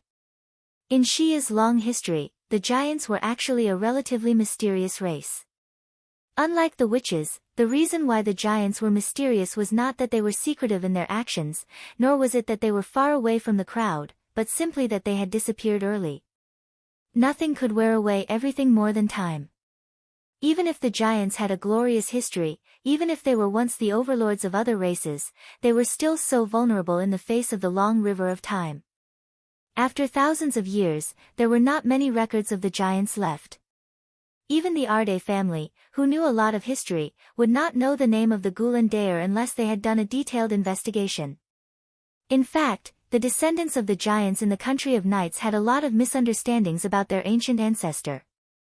Someone who could make the 6 disasters, even the sealed monsters, afraid was definitely not a nobody. When such a person mentioned the Gulen Daer when meeting with Kaldos, it was hard to imagine that the two of them were just chatting casually. In fact, there were some words that were hard to ignore in their conversation, such as, savior. A long time ago, when Luoya and the Gulen Daer had just signed the contract, the huge skeleton had told him that Luoya was not the first descendant of the king's blood to see the Gulen Daer. However, it was just like a gamble. The result of such a summoning was likely to be a difference in the compatibility between the two sides, and their temperaments might not be compatible. The ancient gods might not be willing to follow the summoner, and without the help of the ancient gods, the test of the historical fragment would become extremely dangerous. 1 second. Remember, to some extent, Luoya's summoning was the safest way to contact the ancient gods. However, this kind of summoning depended on one's luck and potential. After all, there were many strange guys among the ancient gods who did not have strong combat abilities. Luoya was not surprised that the huge skeleton had met the Arde family in the past. If he had known about the existence of the Gulen Daer in advance, he would have probably taken a gamble. However, it turned out that the ancient gods still liked people who were fated to meet them. As a partner in the contract, the huge skeleton did not seem to like people who had a strong purpose. However, combined with the memory of the Lord of the Dead Tide that Luoya saw this time, the black-haired young man began to have a lot of guesses in his mind. Estrid once said that although the Twilight Sage society was fragmented at the end of the Second Era, there were still many groups carrying out their respective missions. Among them, there were two most important groups. One was the group led by the Collector, Kaldos against the 6 disasters, and the other was the alliance between Carolyn and the royal family of the ancient Austin Empire. 1,000 years ago, the Arde family was still a big family. Although the conversation between the family members was not arrogant, those with lower status would consciously abide by the etiquette of the nobles, so they would be more polite. This was the result of the difference in status between the two sides. A few years ago, Luoya had received information from the Phantom of Roy Akkot. According to Roy, at that time, the last emperor of the ancient Austin Empire, Charles Ackman, had re-established contact with the main Arde family. The purpose was probably to deal with the awakening of the Savior and the attack of his believers. Although the final result was the destruction of the ancient Austin Empire and the beginning of the largest westward migration in history, it had to be mentioned that the Savior had once again entered a deep sleep. It was not until 2 years ago that he showed signs of awakening. Gulen Daer's memory of his death had always been very vague. When Luoya asked him before, he basically didn't know anything. He was like an elderly patient with a disease. But after the battle with Gelt, who had the blood of the giants a year ago, the king of the giants seemed to have remembered something. But as time went by, the originally peaceful human world began to gradually become chaotic. The believers of the Savior appeared and targeted Luoya. The 6 disasters entered the active state. Mother Goddess also opened her eyes. After so many things happened, it seemed necessary to confirm the situation of Gulen Daer. Looking at the stars in the night sky, the black-haired young man muttered to himself. He carried the girl in his arms back to the bedside. After lying on the bed, feeling the gradually re-established channel with the ancient gods, the black-haired young man once again strengthened his faith. It had been a few days since the gemstone necklace left the place where Luoya and the Lord of the Dead Tide fought to the death. During this period of time, the entire team was heavily guarded. The speed of the journey was also much faster than when they came. In a few days, they entered the territory of Russia and began to return along the road. This kind of territory that didn't belong to any country was likely to become a paradise for the cultists due to no one managing it. There may also be some tricks on the road. Similarly, because it didn't belong to any country, no country would be responsible for killing people here. Therefore, it became a paradise for assassins. Many military and political figures in history died in this chaotic area. With the improvement of these external conditions, Luoya and Xia Luo's safety level naturally increased.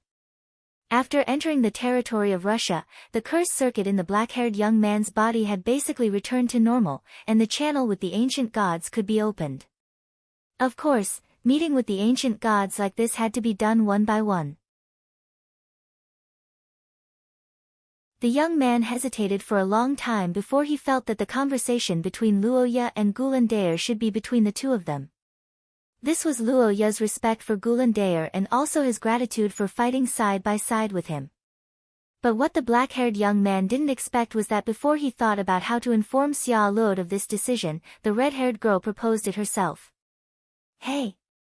What you mean is..." The girl smiled and got up, kissed the young man's cheek, and then walked out of the door alone. Luoya couldn't help but sigh at Xia Luo's meticulous mind. Stroking the ring on his finger, the black-haired young man felt lucky to be favored by such a girl, but then he adjusted his mentality and began to mobilize the curse power in his body. When the young man opened his eyes again, everything around him had changed. The classic and elegant room had disappeared and was replaced by a bloody plain with no end in sight. Carefully looking at the surrounding environment, the sandstorm was still the same, and the bloody ground was unchanged. Nothing seemed to have changed at all. After some observation, Luoya began to move forward according to the route in his memory. Thinking about this, the black-haired young man kept moving forward, and not long after, a huge figure appeared on the plain. After seeing Luoya, the king of giants completely regained his consciousness, and the light in his eyes quickly became stronger. Seeing Gulandair moving his huge body, Luoya also showed a smile. "Well, not bad. No, it's you, not me, who can defeat that disaster. All I can do is give it my all. Without your cold air, I can't fight that monster." "Well, if that's the case, it's our victory." Upon hearing the black-haired young man's words, the tall giant couldn't help but nod, apparently agreeing with this statement. Looking at Gulandair like this, Luoya could clearly feel that he was in a good mood, and the young man also expressed his understanding. Looking at the king of giants who was in a good mood and talked a lot more because of this reason, Luoya couldn't help but have a déjà vu feeling like he was exchanging experiences with friends after playing online games. And after the two of them discussed the previous battle for a long time, the black-haired young man finally got to the point. Looking at the huge skeleton, Luoya described everything he saw before in detail. And after hearing Luoya's description, the Gulandair fell into deep thought. After thinking for a moment, he nodded slightly. "Did the woman who looked for you say anything at that time?" After a moment of silence, the Gulandair gave such an answer. It was obvious that before signing the contract with Luoya, the huge skeleton didn't take too many things to heart. Instead, he maintained the role of a dead person and didn't want to interfere too much with the real world. "Gulandair, can you tell me about your life?" "That's right. Although it's just my guess, you seem to have some relationship with the savior when you were alive, right?" Under Luoya's question, the huge skeleton fell into silence. One had to admit that the young man's question was quite straightforward, without any intention of hiding anything. If the two of them were strangers, such a question was likely to anger the other party. But for the two of them who had been together for many years, Luoya knew that this was nothing. Gently lowering his huge head, the Gulandair looked at the young man who calmly looked at him on the ground. He maintained silence for a long time. The light in his eyes flickered as if he was recalling the secret that had long been buried in time. After a long time, the giant finally spoke slowly. Looking at the serious and even a little nervous young man below, the Gulandair paused for a moment, then calmly said without hiding anything. The giant's words were surprising. It could even be said that it was the most troublesome situation for Luoya. But to be honest, Luoya had already prepared for a certain extent in his heart. For example, the ancestors of Xia Luo, the Highland Elves, were once followers of the Mother Goddess and even assisted her in managing the 6 disasters. Then, it wasn't strange for the giants to follow the savior at that time. It's just that, some things need to be confirmed with the Gulandair. Gulandair, I think you also know that the Akkad tribe has an irreconcilable blood feud with the savior and his believers since 1,000 years ago. In the future, it is inevitable that I will be hostile to them, and a battle will be inevitable. Looking at the huge skeleton, the black-haired young man calmly made a promise, returning the freedom of choice to the Gulandair himself. However, what Luoya didn't expect was that the giant king shook his head after hearing this and immediately denied it. The tall giant said so. His eyes flickered, and he said faintly, "After all, I killed him." You're tuning in to the Blissful Bookshelf YouTube channel. We're so grateful for your support, and don't forget to subscribe to join us on this incredible journey through captivating stories. Your generosity through donations truly makes a world of difference, as it's the primary source of revenue that allows me to expand and enhance this channel for you. Thank you from the bottom of my heart for being a part of this adventure.